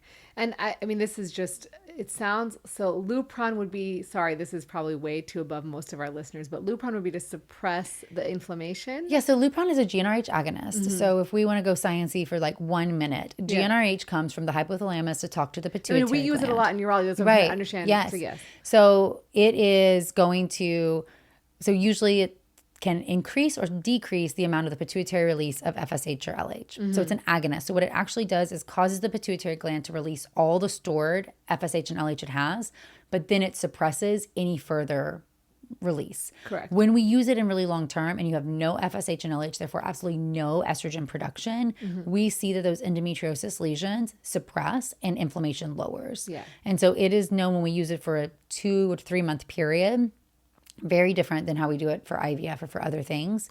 But when we use it for that longer time period, we see inflammatory markers drop and we see the same outcomes for embryo transfer as we would for surgery.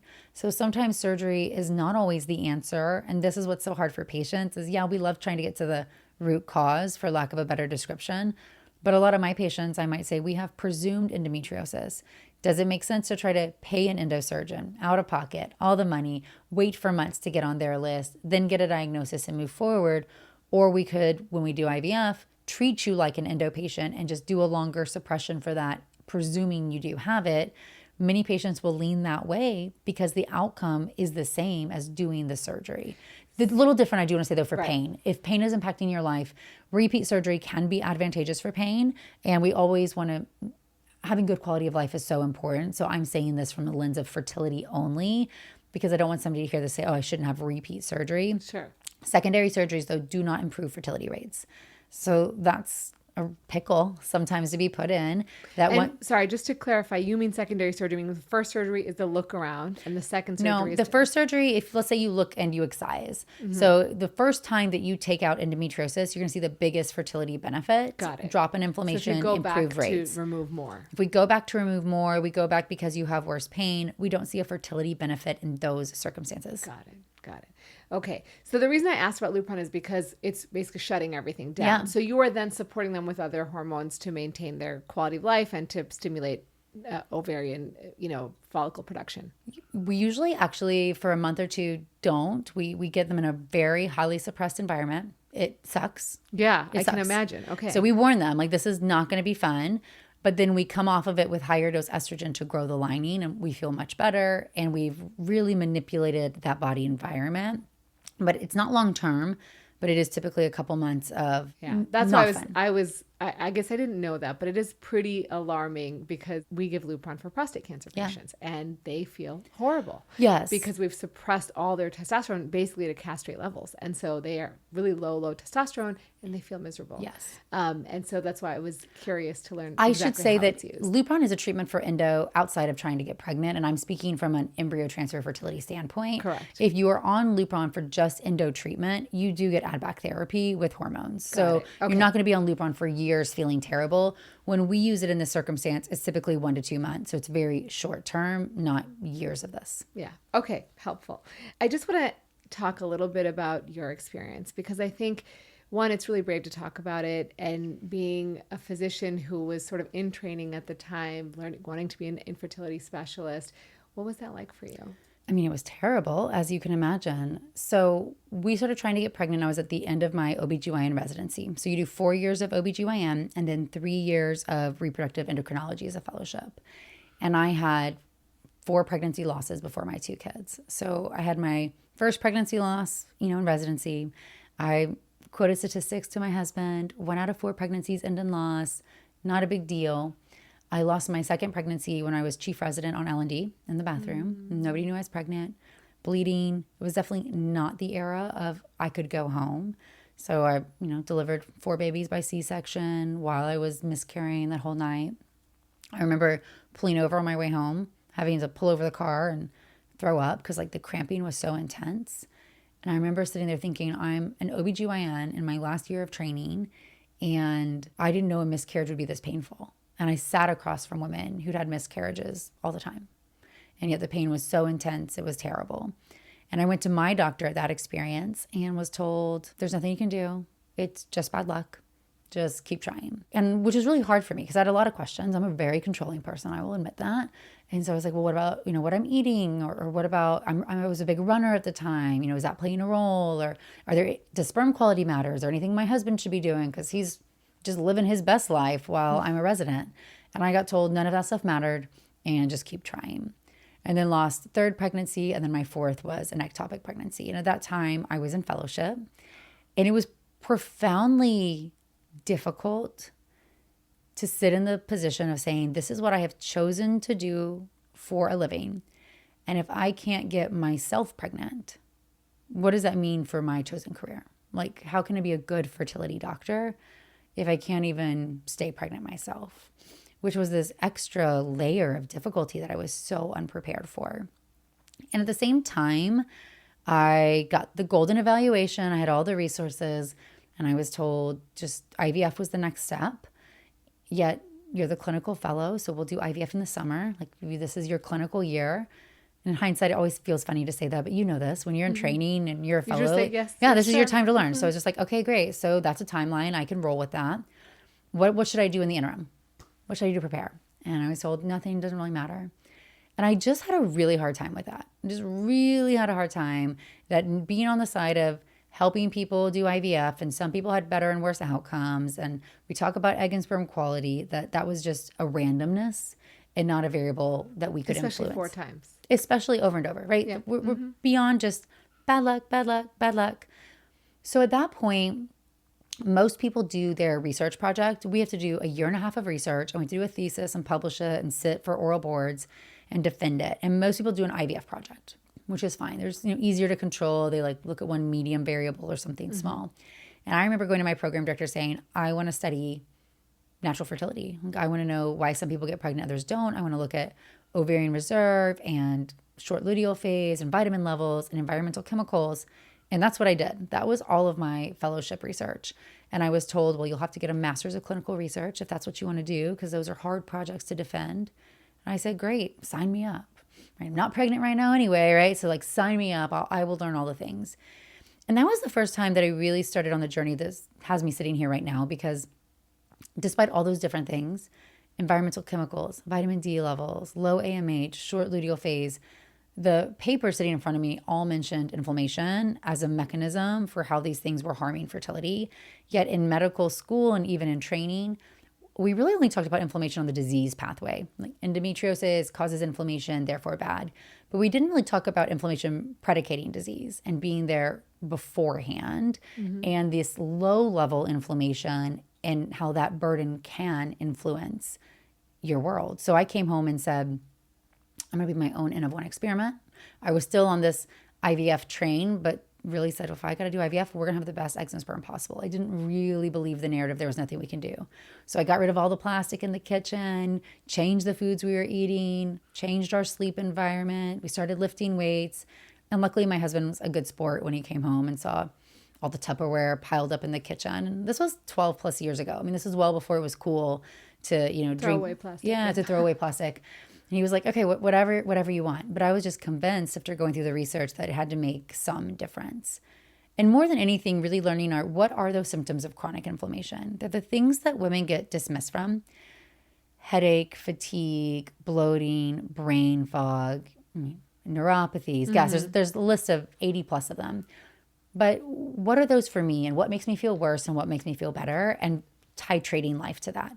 And in dietary changes, what I did do was I ended up cutting out gluten, had a very whole food, kind of plant-based diet. But I noticed I felt more sensitive to gluten, and conceived my 2 children without needing IVF. I got pregnant with my daughter in that year. I kept waiting for something to go wrong. You know this as a physician. Just kept waiting for something to go wrong. I didn't even believe it till I held her in my arms and just sobbed, feeling like I couldn't believe that really happened. And then got pregnant with my son really quickly postpartum, kind of living the same life. And that to me was so profound, because it really told me what it was like to be a patient. And I've always approached patient care differently. How we have to individualize what data exists and what the individual is going through, but also understanding that we don't know everything. And we have to look at scientific evidence to take the evidence that exists and make the best decisions we can. But one of the most important things we can do is give autonomy to people to make those decisions and not be paternalistic in our approach in medicine. And that was crazy. I got diagnosed with celiac disease 10 years later. So even though I felt like I was sensitive to gluten, I had had a ton of testing. I didn't have primary GI symptoms per se, just had your classic inflammation symptoms. And then ended up getting diagnosed with celiac disease, which absolutely can be associated with recurrent pregnancy loss.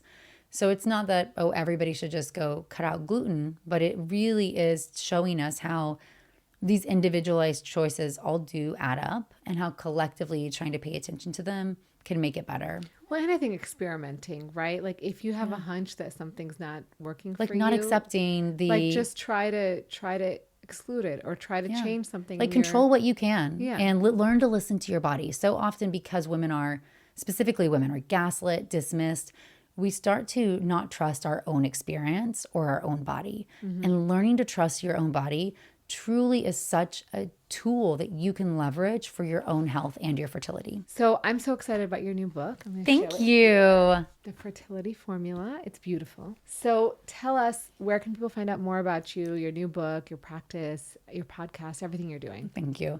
The book is really, everything we've talked about, but in much more detail. And it is broken up into multiple sections, all the facts about your body I wish you would know, how you advocate for yourself when things are wrong or when you're trying to get pregnant or have infertility. And then a whole half of it is about all of these lifestyle factors, but bringing back in the data and explaining how we really make actionable choices so that it's not overwhelming.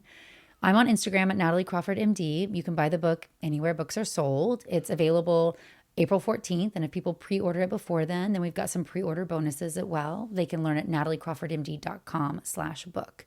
And then clinically, I practice in Austin, Texas at Fora Fertility.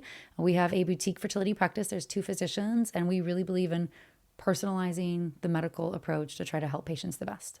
Amazing. So we end our podcast with 4 questions we ask everybody. They can be about your life. They can be about anything, doesn't have to be related to your expertise. What is something you know now that you wish you knew earlier? That my health is worth prioritizing, because especially as a woman, as a mom, as somebody who had these other goals for a really long time, I was the queen of putting my health last so often and being that martyr and really sacrificing, and knowing now that when I take care of myself, when I get enough sleep, when I eat better, that I can show up in all those other avenues as a much better person, and I have more resilience for what the world's going to throw at me. Yeah. What is a non-negotiable, something that you have to do every single day? Sleep enough. Yeah. Yeah, absolutely. I will not work out one day in order to get enough sleep. I will leave the dishes in the sink so that I can go to bed early. It is something where I will now not complete the to-do list to get enough sleep and modify what the daily schedule is going to do. That's good. What's a life hack or health hack you'd share with us? I think an important life hack is going to be really to learn to write things down as a method of therapy. I have told my followers for a long time, I have a Word document on my computer that if anybody ever hacks into, I'll be so mad.